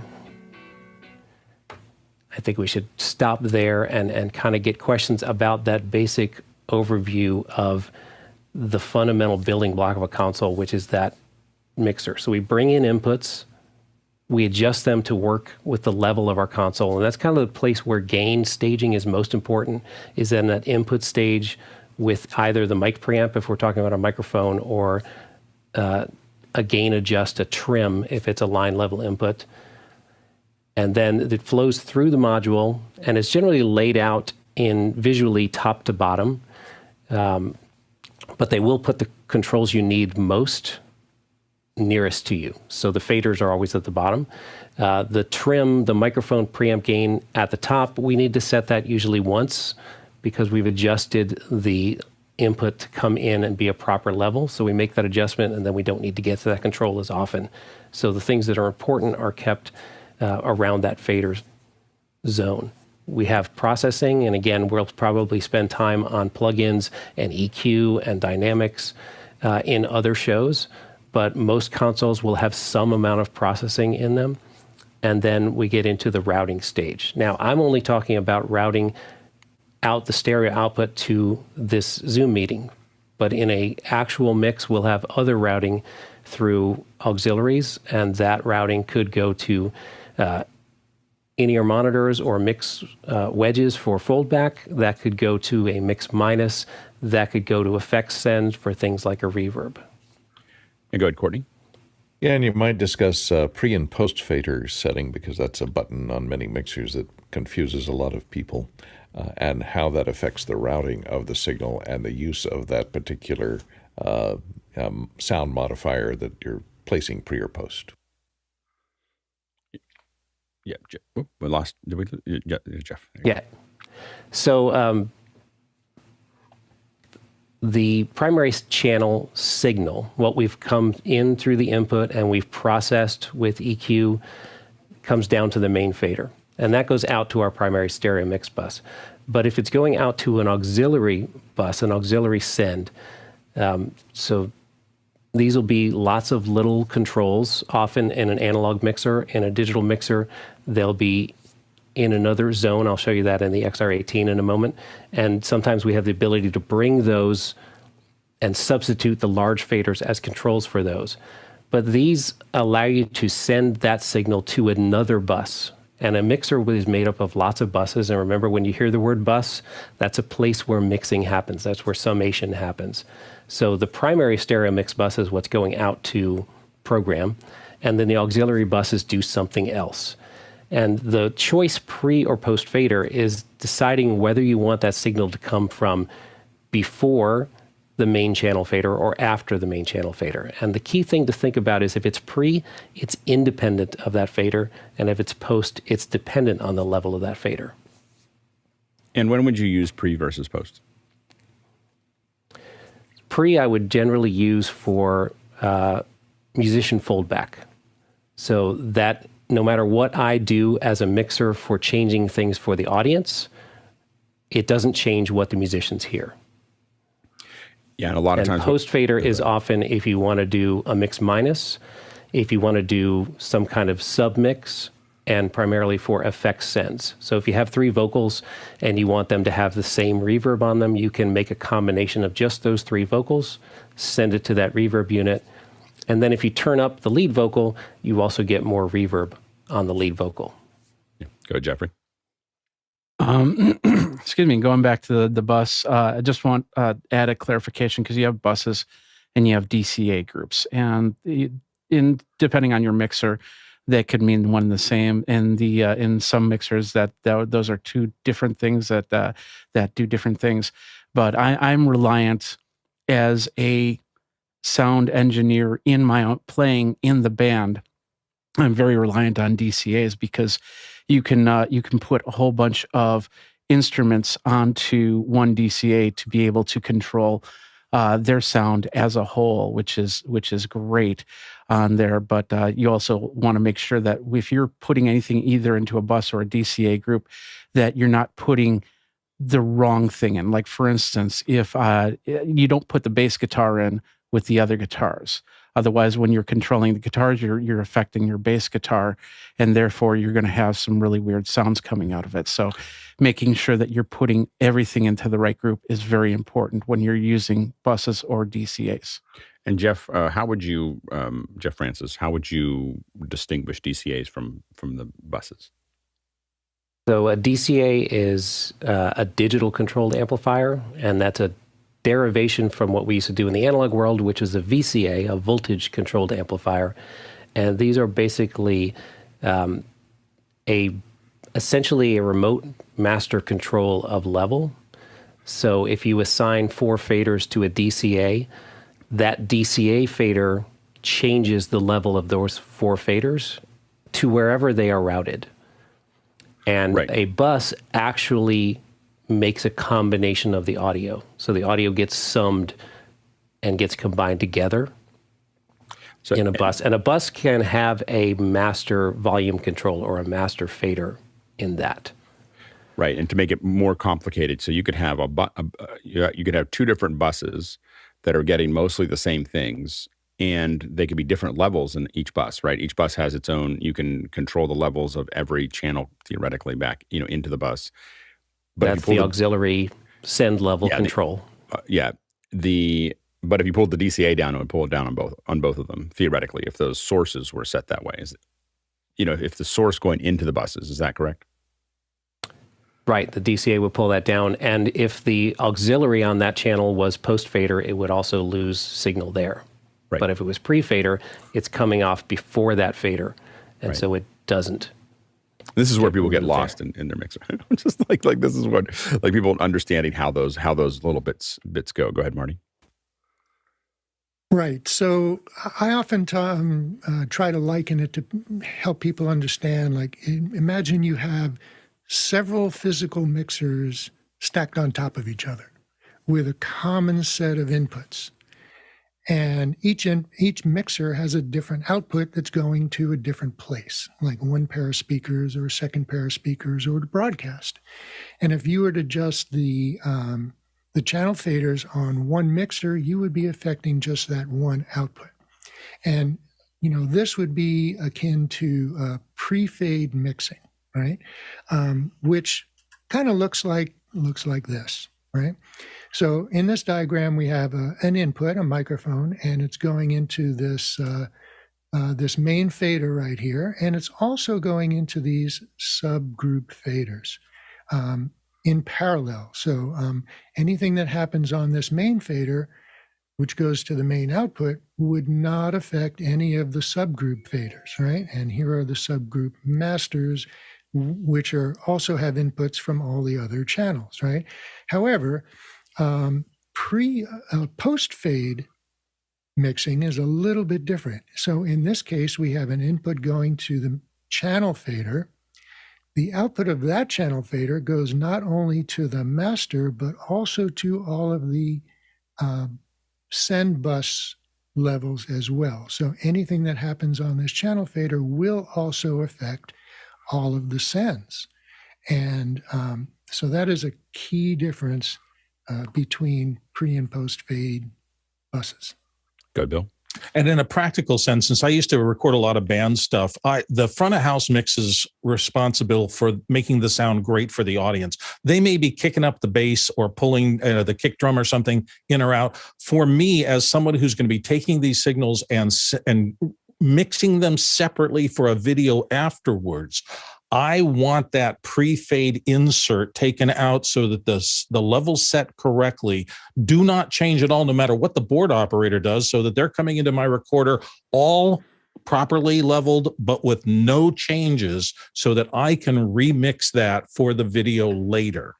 So that, to me, is the most critical part of pre-fade versus post-check fade. I do not want the house engineer to be messing with what's coming to me for the post work on the video. I want those all even and consistent. Right. And using multiple buses, like for when we're doing something in the room and mixing for the web, oftentimes there's two different buses. There's what's going out to the house and then what's going out to the stream.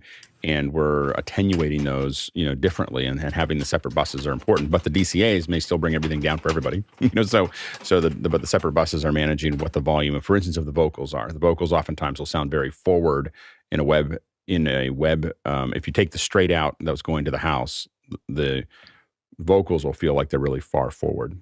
Go ahead, Jeffrey, real quick.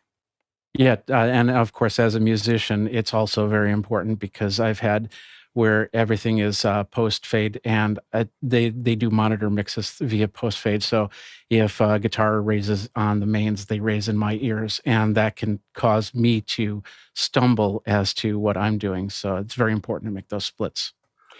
Let's go to the first question. Morgan Price from Victoria, British Columbia is up. When using a mixer with an ATEM and Mix Effect Pro, what should you think about to ensure proper audio routing so that you can use Mix Effect's video follows audio feature? And he notes that's different than the ATEM's audio follow video feature. Go, Jeff.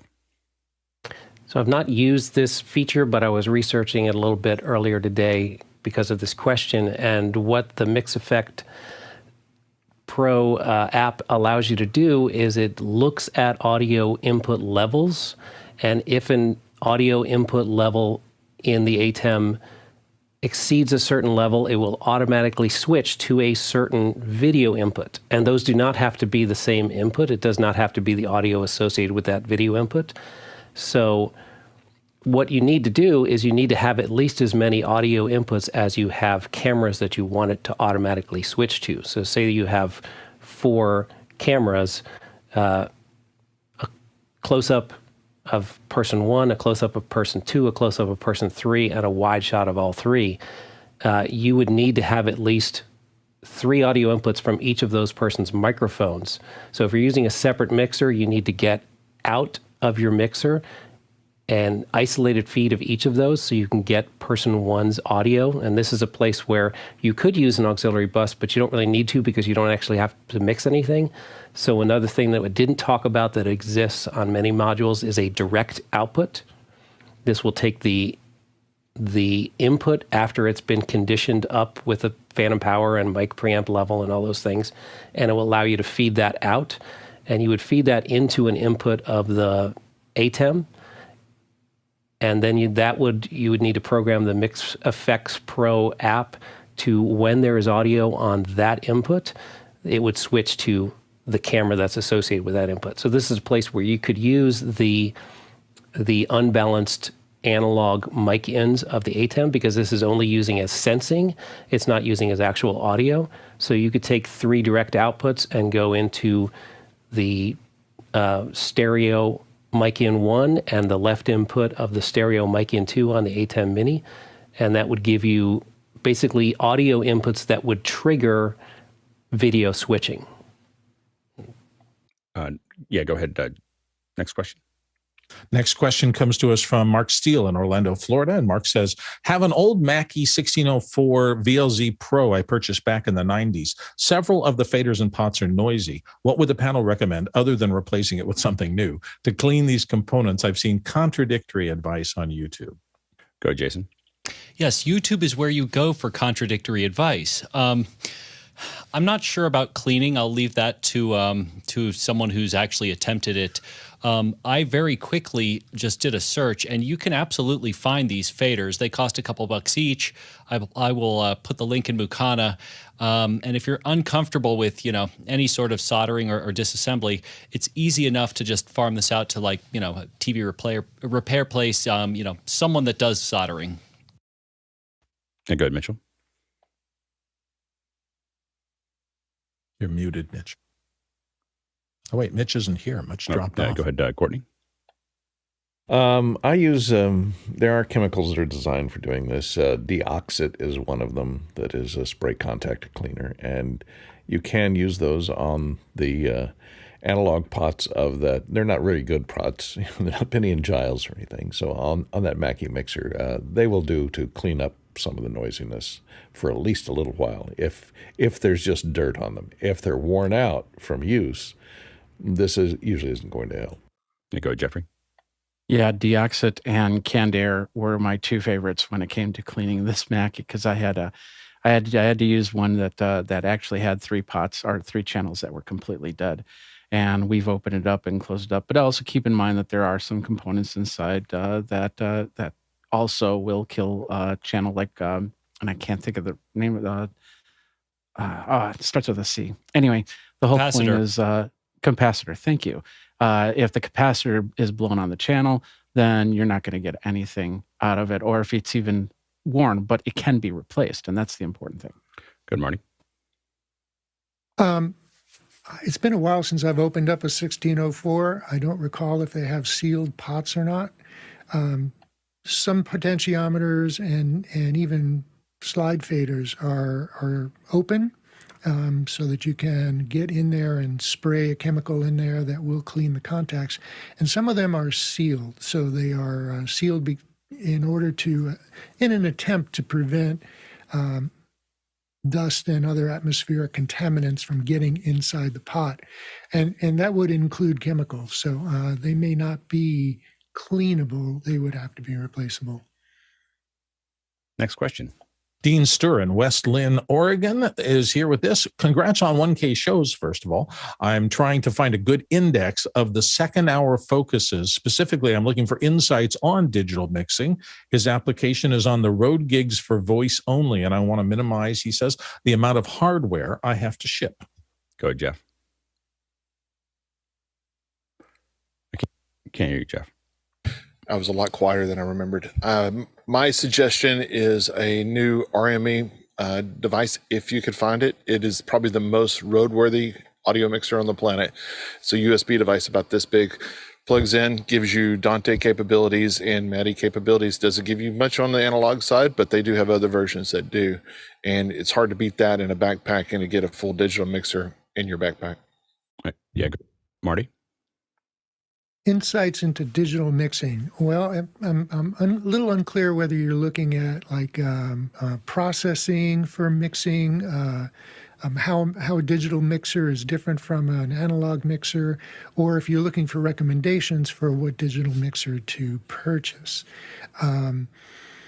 There are a lot of really good, very affordable digital mixers on the market today, depending on the size that you need.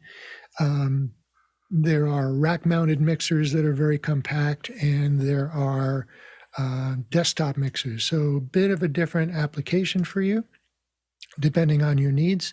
If you're looking for insights into the differences between analog mixers and digital mixers, that's a good idea maybe for a lab in after hours. Go ahead, Jeffrey. And if you're doing a single vocal and you want to keep it as minimal as possible, the flow, and if you're saying that you're the sound person to whoever's talking, then something like a Flow 8 would work really well because you have the app controlled. And then you can even get just simple powered mixers. Like for instance, I have the Mackie with the SRM Connect series. So I could pull the app up on my phone and control it from there. It's very simple controls, but of course with vocals, you don't need to do too much tinkering around with that. So all those options could keep your footprint low when it comes to setting up, tearing down. In fact, even last week at CES, I saw EV was there, and they were showing off some powered mixers for musicians that had app control to them. Next question. Roscoe Jones in Madison, Indiana, up next with why or why not should you set all your faders to unity gain and then do your first mix using the individual channel strip gain controls? Go ahead, Jeff. Roscoe's really throwing it in there, trying to start a war between the two methods of gain setting. So the common method is to set the mic preamp gain, or whatever the input gain stage is, to give you the optimum signal level into the mixer. And whether it's an analog or digital mixer, you want that optimum level so that everything else has the greatest possible dynamic range. So you have plenty of room where you're not going to distort when that signal gets loud, but you're also far away from whatever the noise floor or dither floor of that console is. The only time I would change from that is faders are designed to be run in their around unity area, because that is where they have the most fine resolution. They're a logarithmic device.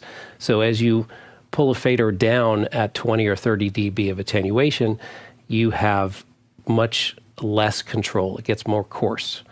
So if I had a signal that was really hot, really loud, and I was always running that signal down at minus 30 or 40 dB on the fader, I may trim the input down on that signal so that I have more fine control by running the fader. If I drop the input 20 dB, I could run that fader at minus 10 instead and still get the same contribution to the bus, but now very small moves of the fader don't create large volume changes. Good morning. That's exactly right. And if we're looking at a fader here, you can see that here's the 0 point, which is unity gain. And here is, this far down, the fader is 5 dB less, right? So this distance in fader travel would represent a 5 dB reduction in your output gain. But if you look down here, the distance, the same physical distance represents a drop in 20 dB of gain from minus 30 to minus 50. So you have a lot less control here to make small adjustments. And right up here, you can make very fine adjustments with small movements of the fader. And unity gain is where the circuitry is designed to be most efficient. The correct balance between signal to noise ratio and headroom to clipping. So that is, as a rule, is a good place for your faders to be operating. But it's a rule that can be broken, and it's very often I may be running faders down a little bit, maybe minus 5, minus 10, depending on the application, whether it's an input fader or an output fader. There are a lot of times when I'll have an output fader that's feeding a loudspeaker running 20 dB down because I want that speaker to be lower in volume than another bus, perhaps, that has a louder output. Go ahead, Jeffrey. Yeah, and I've always been told or taught that Unity, you never go past 10 or either way. If you're going past 10, then you need to really take a look at your gain knob and, of course, your EQ knobs to make sure that everything is in alignment. Because and when you see a soundboard that where all the faders are all in different directions, it's an OCD thing for me now. Because everything just needs to be at unity or slightly above or slightly below.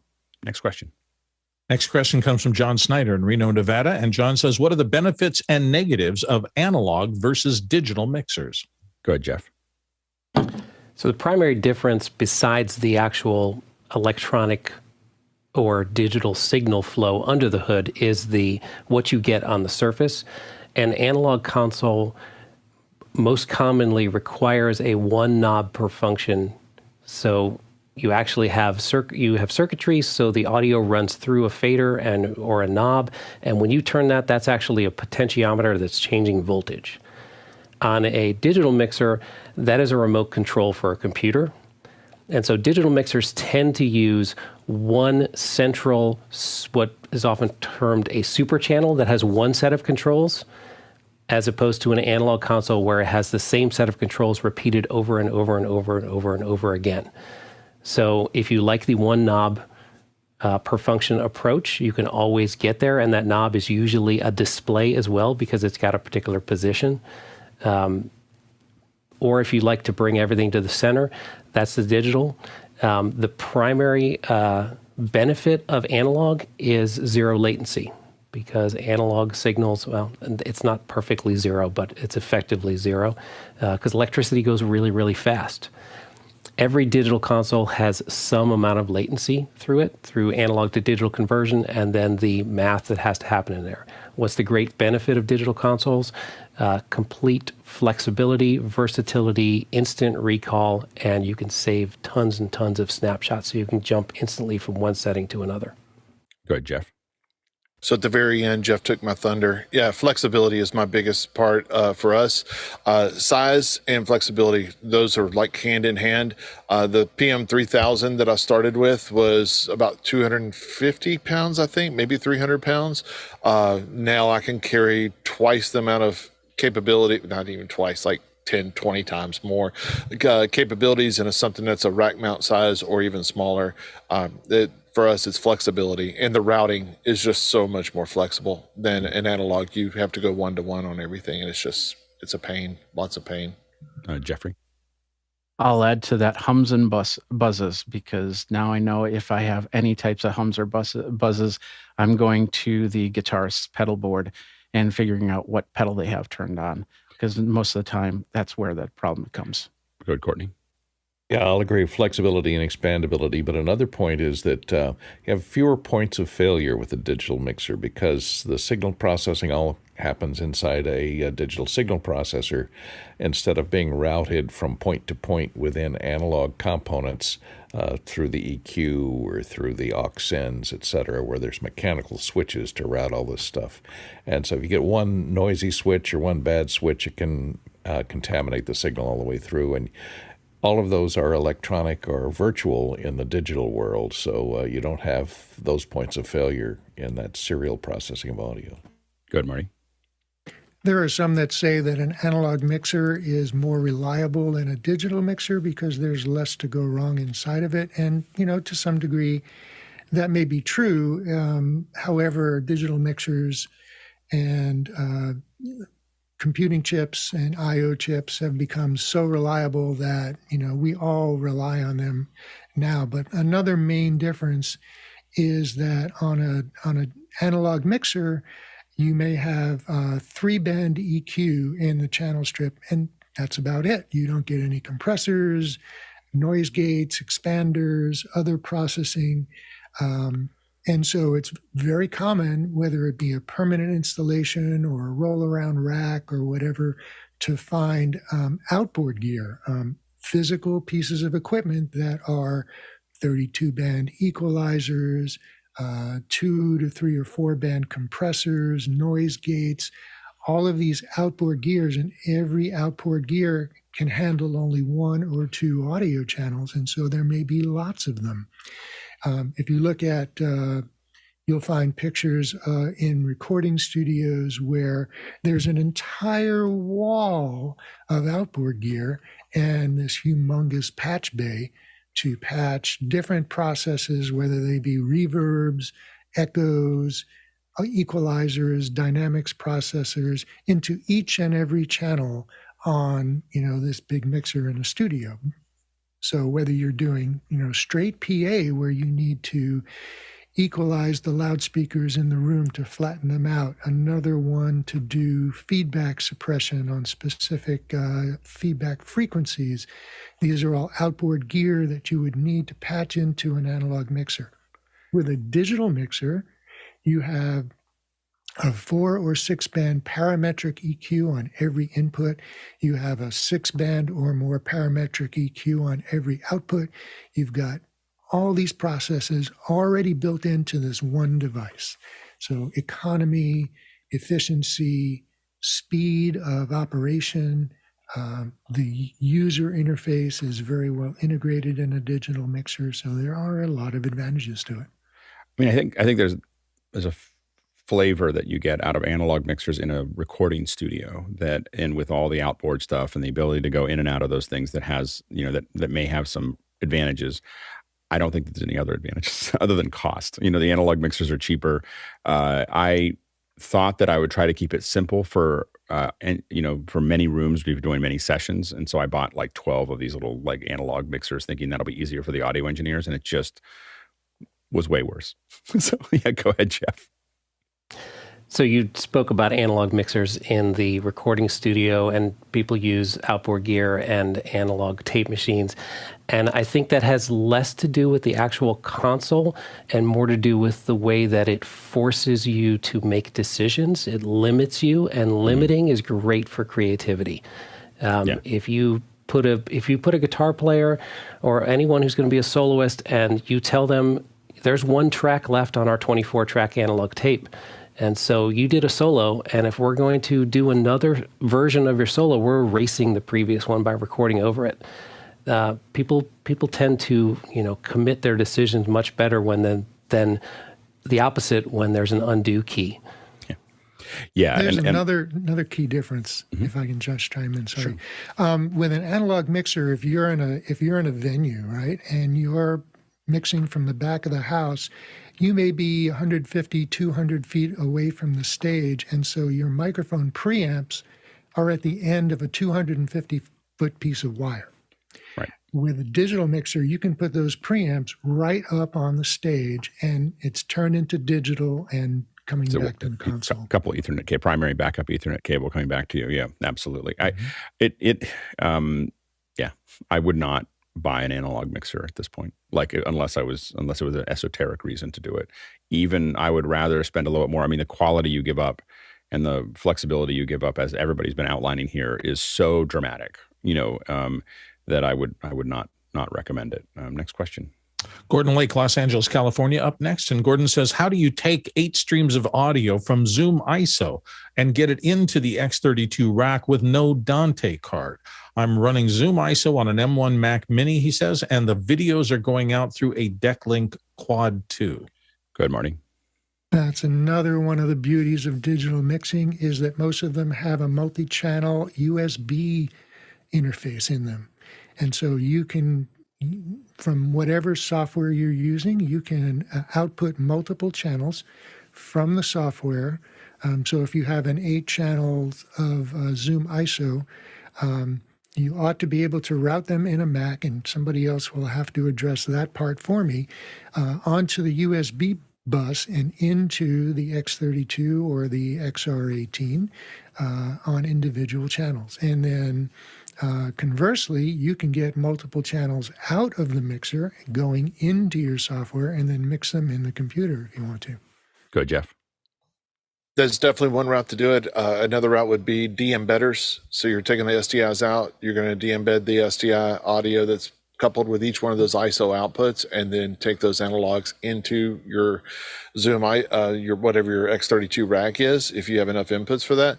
I would just highly suggest is beg, borrow, steal, well, don't steal, but beg or borrow at least a Dante card as fast as you can, because once you go that route, There's just no turning back. $700 right now on eBay. If you can find them in stock. they're in stock on still an eBay issue. at $709. Not that I'm watching the whole thing, and they ship Worth from every Japan. penny. Yes. Yeah, I know. I'm because I'm trying to get an X32 for my house, and I'm just waiting for the Dante card, and I may just go ahead and pony up the extra money to get the card now, because it's been back ordered on Sweetwater and everywhere else for a long time. But they are available on eBay. I'll probably sell them out right now by saying that. But anyway, there's like 4 or 5 of them right now. Next question. Rob Collins, Kansas City, Missouri. When the audio input has its own volume control, what volume level do you set it at before it goes into a mixer? Go ahead, Jeff. Some people will say 70%, but I will say all the way at the max. We're usually talking about laptops and phones and keyboards. And so I want to make sure that the maximum output it's going to create is not going to clip anything downstream, and all my gain stages are set right. And plus, that's usually the only place that is resettable, that we can get back to that known quantity. So if someone leaves and comes back, they set it back to max and we're in the same place. You go, Jeffrey. The only time that I'd change that is, if you're doing on-stage stuff, things just happen. Somebody turns a dial, and the next thing you know, it's just way too loud, or it's just clipping. And if you're hitting it, if you pull it all the way 100% and it just clips your audio, then you want to back it down a little bit till the point where that, of course, that clipping doesn't happen. But then somebody presses a pedal, and then that just takes it all the way to a different direction. So it really depends on what the device is and how good of quality that device is. Good, Jeff. I'm going to have to disagree with the other Jeffs, not just because I spelled their name wrong, but I think that you need to go up with the volume till you hear the noise. Because at 10 or max, even laptops, if you turn them up all the way, there is a chance there's going to be noise in those, because those preamps in a laptop are made for the little speakers or the headphones, not for a high output. So I usually start at 50%, and then I make it up in gain stage if I need to, but I rarely would go 100% because I want to have a little room to move. Just a different way of doing things. Yeah, it definitely depends on the output. Like, I'll never use a headphone jack from a laptop ever. So I carry, so in that environment, then it just depends on where you start to hear that noise. I do agree that hearing the noise is something we worry about. Typically, I'm using a USB Pre 2 to get the analogs out, just because I've been using them forever. And they're rock solid. I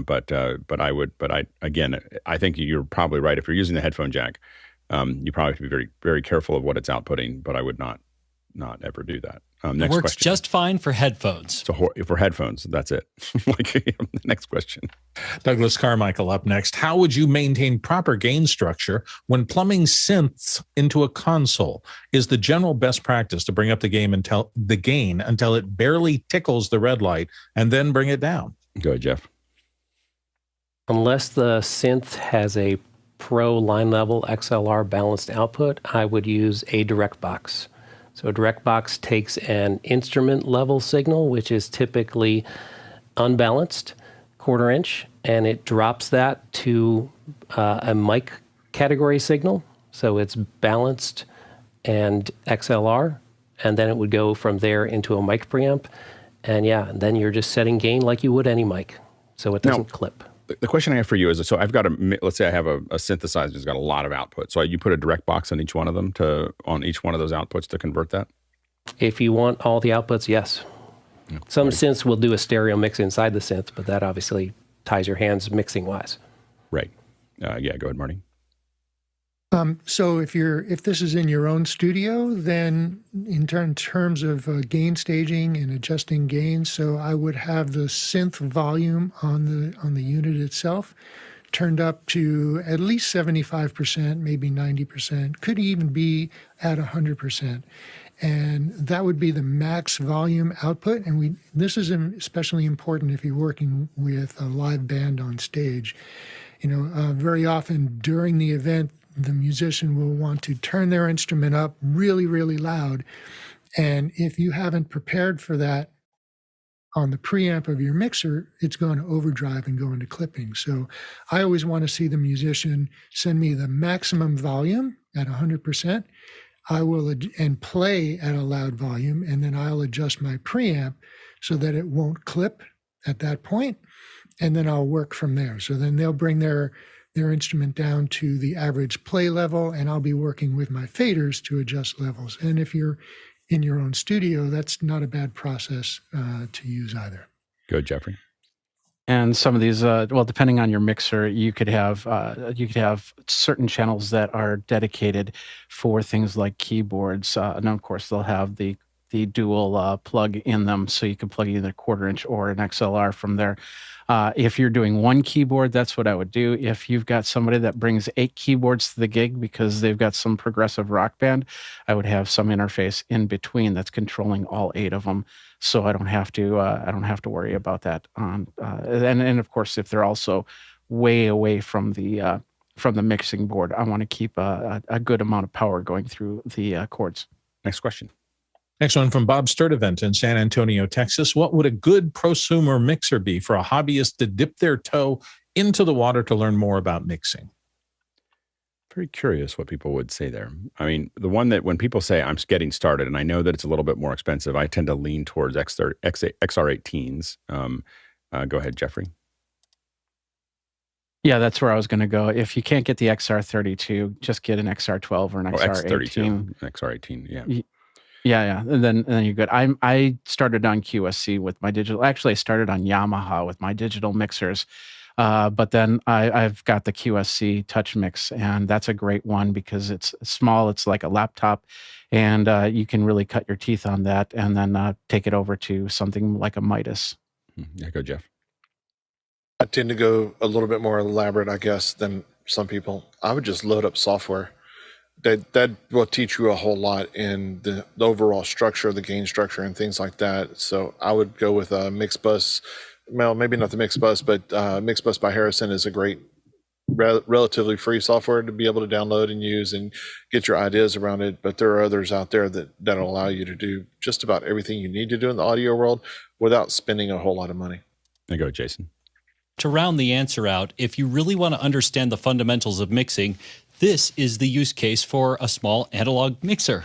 Because it's so set in its ways, understanding a mix minus is very easy on, set aux sends with, a return that you can hard patch and just, turn down that one aux send and now you're done. So to round the answer out, this is probably the best possible place for an analog.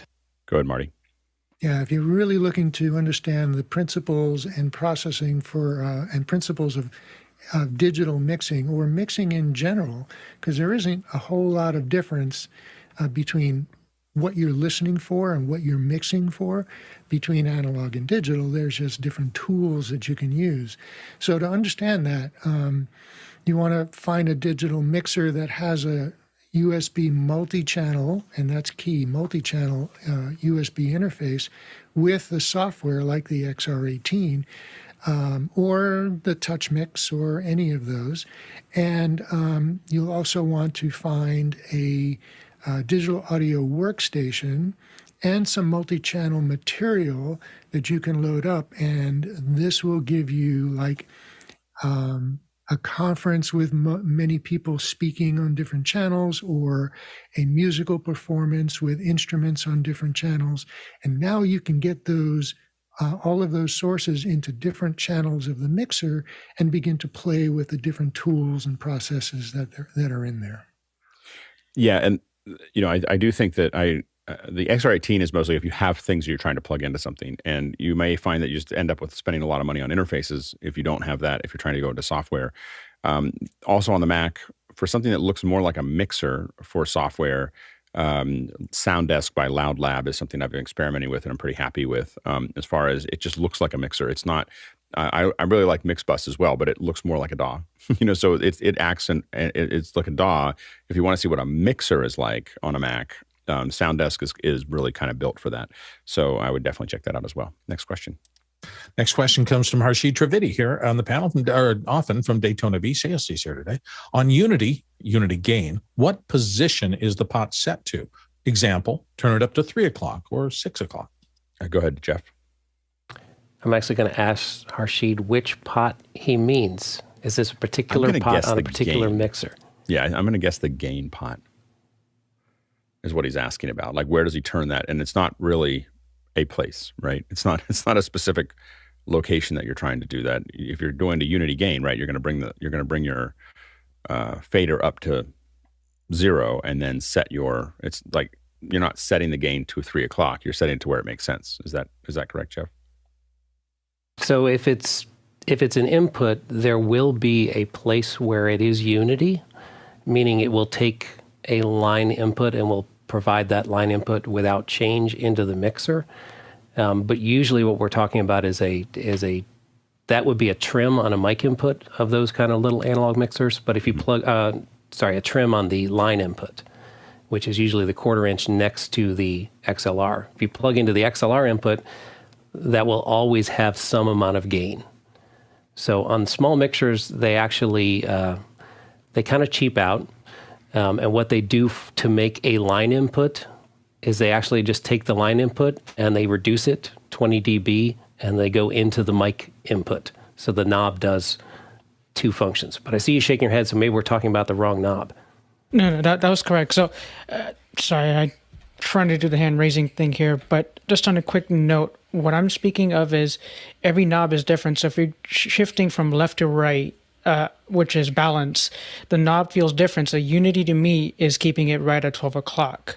On the gain knob, where I would set that to about 4:30 to 5 o'clock, that would be maximum gain on the gain knob. So I was just trying to give it some context because we did have some questions in the accessibility realm, and people are interested in getting an analog mixer because it's actual physical knobs that you're twisting and turning. So if I hold my Yamaha up, I've learned that each, as you said, each XLR port is its own channel, and then each individual has, as you mentioned, the high band, mid band, low band, a compressor, a SFX channel knob, and then the volume for that whole channel. So I just wanted to kind of get clarification if unity would mean 12 o'clock. Let's say if you're panning left and right, and then on the gain knob, what would that unity be? So it depends on what the knob function is. So if it's the gain controls in an equalizer, so that would be the high boost, high cut, mid boost, mid cut, low boost, low cut. That's a low gain knob. It does boost and cut. So in those conditions, 12 o'clock, and usually there's a little detent. You feel a little bump in the knob at that point where it sticks. And that 12 o'clock position is unity, meaning we're not making an EQ change. We're not boosting and we're not cutting the lows. And then if you go clockwise, go up to 3 o'clock, 4 o'clock, 5 o'clock, you're adding lows. And if you go counterclockwise, you're removing lows. If you switch to the pan or the balance control, that is taking the signal and it's sending it to either the left or the right bus or some combination. That again has a center detent because that is the center pan position. And if you turn it counterclockwise, it goes left in the image. And if you turn it clockwise, it goes right in the image. But that's not a gain control knob. And then generally with faders, if you have instead of a linear fader, a slider, if you have a rotary fader, a rotary potentiometer, that's generally unity is going to be somewhere in that 70%. So say 130, something like there. And then the ones at the very top being the mic preamp, that totally depends on your mic sensitivity and how loud your source is. Jason, real quick. And the only thing I'll add to that is insert. If you have something on insert, then want to. We're moving fast, so we just you got to be in the queue. I Jason, was in the queue. Oh, okay. Sorry, I missed it. Sorry, my fault. Go ahead, Jason. To condense that, EQ is about neutrality, not unity. So, what you want is for it to not mess with anything. Unity gain is going to be different. The lower end mixers aren't always going to be calibrated for this. The higher end ones are. I would say as a rule, this is going to be tricky if you're visually impaired because you don't have the meters. You can't just hit the solo thing, cut everything else out, and then do it visually. Go ahead, Marty. Yeah, as a general rule, every gain pot, with the exception of the preamp, 12 o'clock would be what we're calling unity gain. with the preamp gain pot, there really is no such thing as unity gain with a microphone, because it's all about the output level voltage of the microphone, and everyone is different.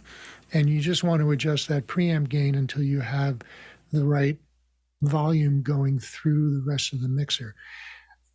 Unity gain in a preamp might come into play with a line level, a true line level signal, which is at a +4 dBm. But other than that, there is no unity gain on preamps. So every other gain pot on a mixer would be, I would say, 12 o'clock. Go ahead, Courtney. Yeah, what I do is most mixers will have a little mark on them. Like, unfortunately, for the visually impaired, you may not be able to see that mark. And the one that I'm using now, the Rodecaster, there's a little tick mark here, about 3/4 of the way up on each slider. And so I set that input level, that mixer level, at unity, and then adjust the input level, which is the trim pot that adjusts the input level till I get a usable signal at unity gain. And that way you have somewhere to go on the mix level above and below without getting distortion. Next question.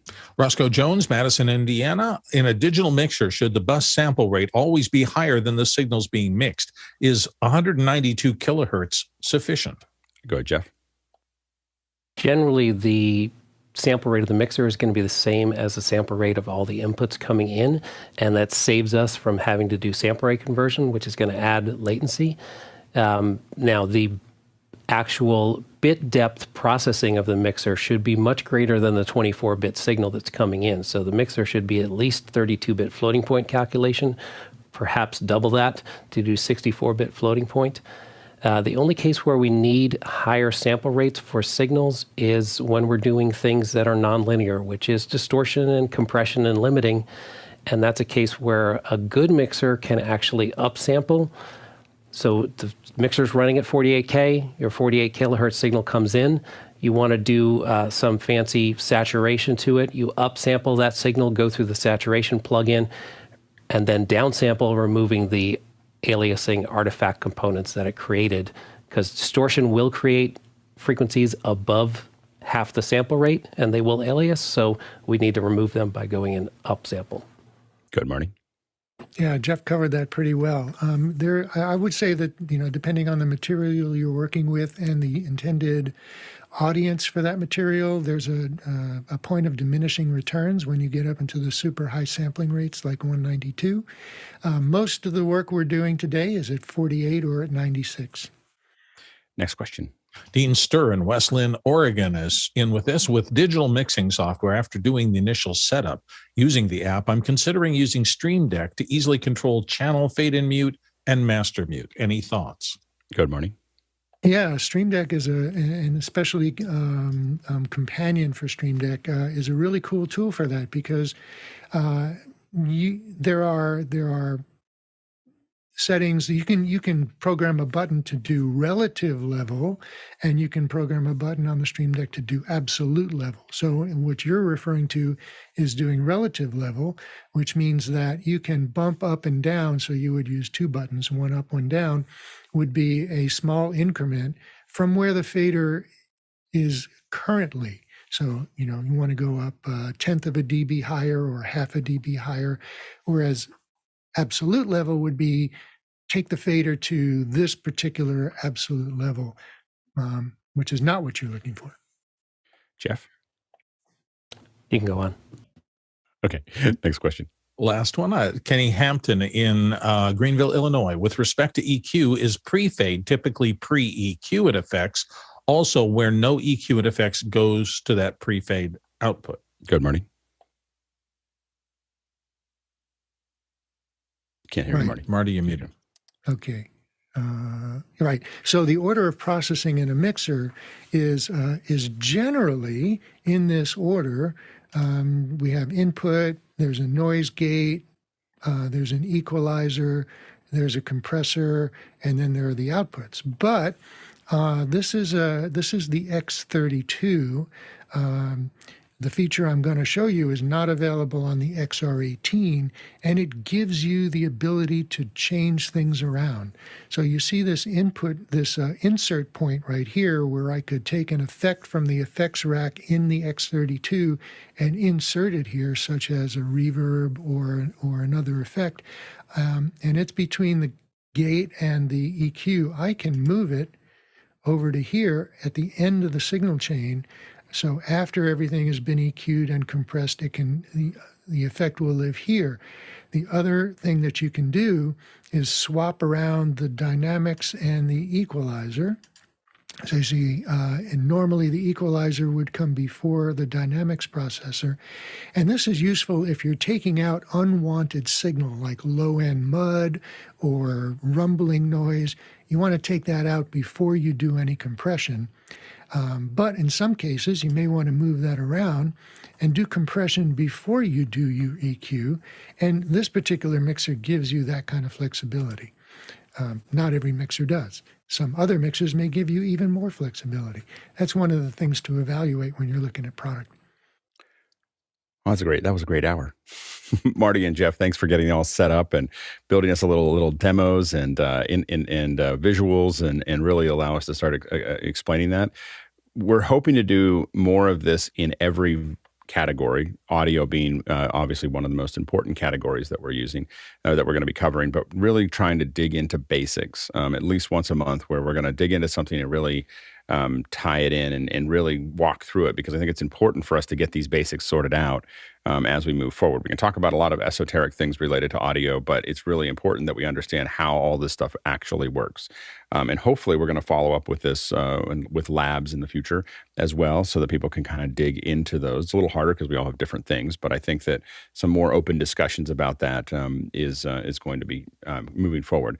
And so if you've got ideas of basics that you want us to cover, make sure to go into the second hour suggestions inside of Discord and let us know what those things are that you'd like us to cover. We've got a list of ideas, but we're always open to other ones that people may have there. Thanks again to Jeff and Marty, but also everybody on the panel who came and gave a lot of good input related to that. We can't do this without you. And thanks to the incredible team on the back end that makes this happen every single day, with power, without power, figuring things out. We've had some close calls in the last couple of days, and it's been really amazing to see how resilient our system has become. It's not just that we're doing a show every day. It's that the reason we do a show every day is because there's a lot of people working on it, and there's a lot of people contributing to it. And we just really appreciate everything that everybody's doing, both on the back end and in the panel. And of course, thanks to the producers who are asking all the great questions, keeping our conversation going. We really can't do that without you either, because we don't have a plan when we get here. We got a little plan, like Jeff and Marty had a little plan here, but we don't have a plan for an hour. We really depend on the producers to show up for the live show and actually interact with us to make sure that we have a show. So thank you to everyone who came for the live broadcast. All right, let's go ahead and jump into After Hours. 79,000 miles, 128,000 kilometers. 86 billion minions. So the real question is the whispering in pre or post mode? Oh, yeah, exactly. Yeah, the 721 million bananas per scale. It's important. Wow. Statistics. It's a lot of potassium. The three Jeffs have a total of 6 Fs between them. It's only 5 Fs, actually, because there's 1 F, Jeff. And then 8. I'm counting last names, too. Are you counting the F in the 1F, Jeff? You don't know my middle name, do you? Gotta stay F sharp, you know. F's the surname.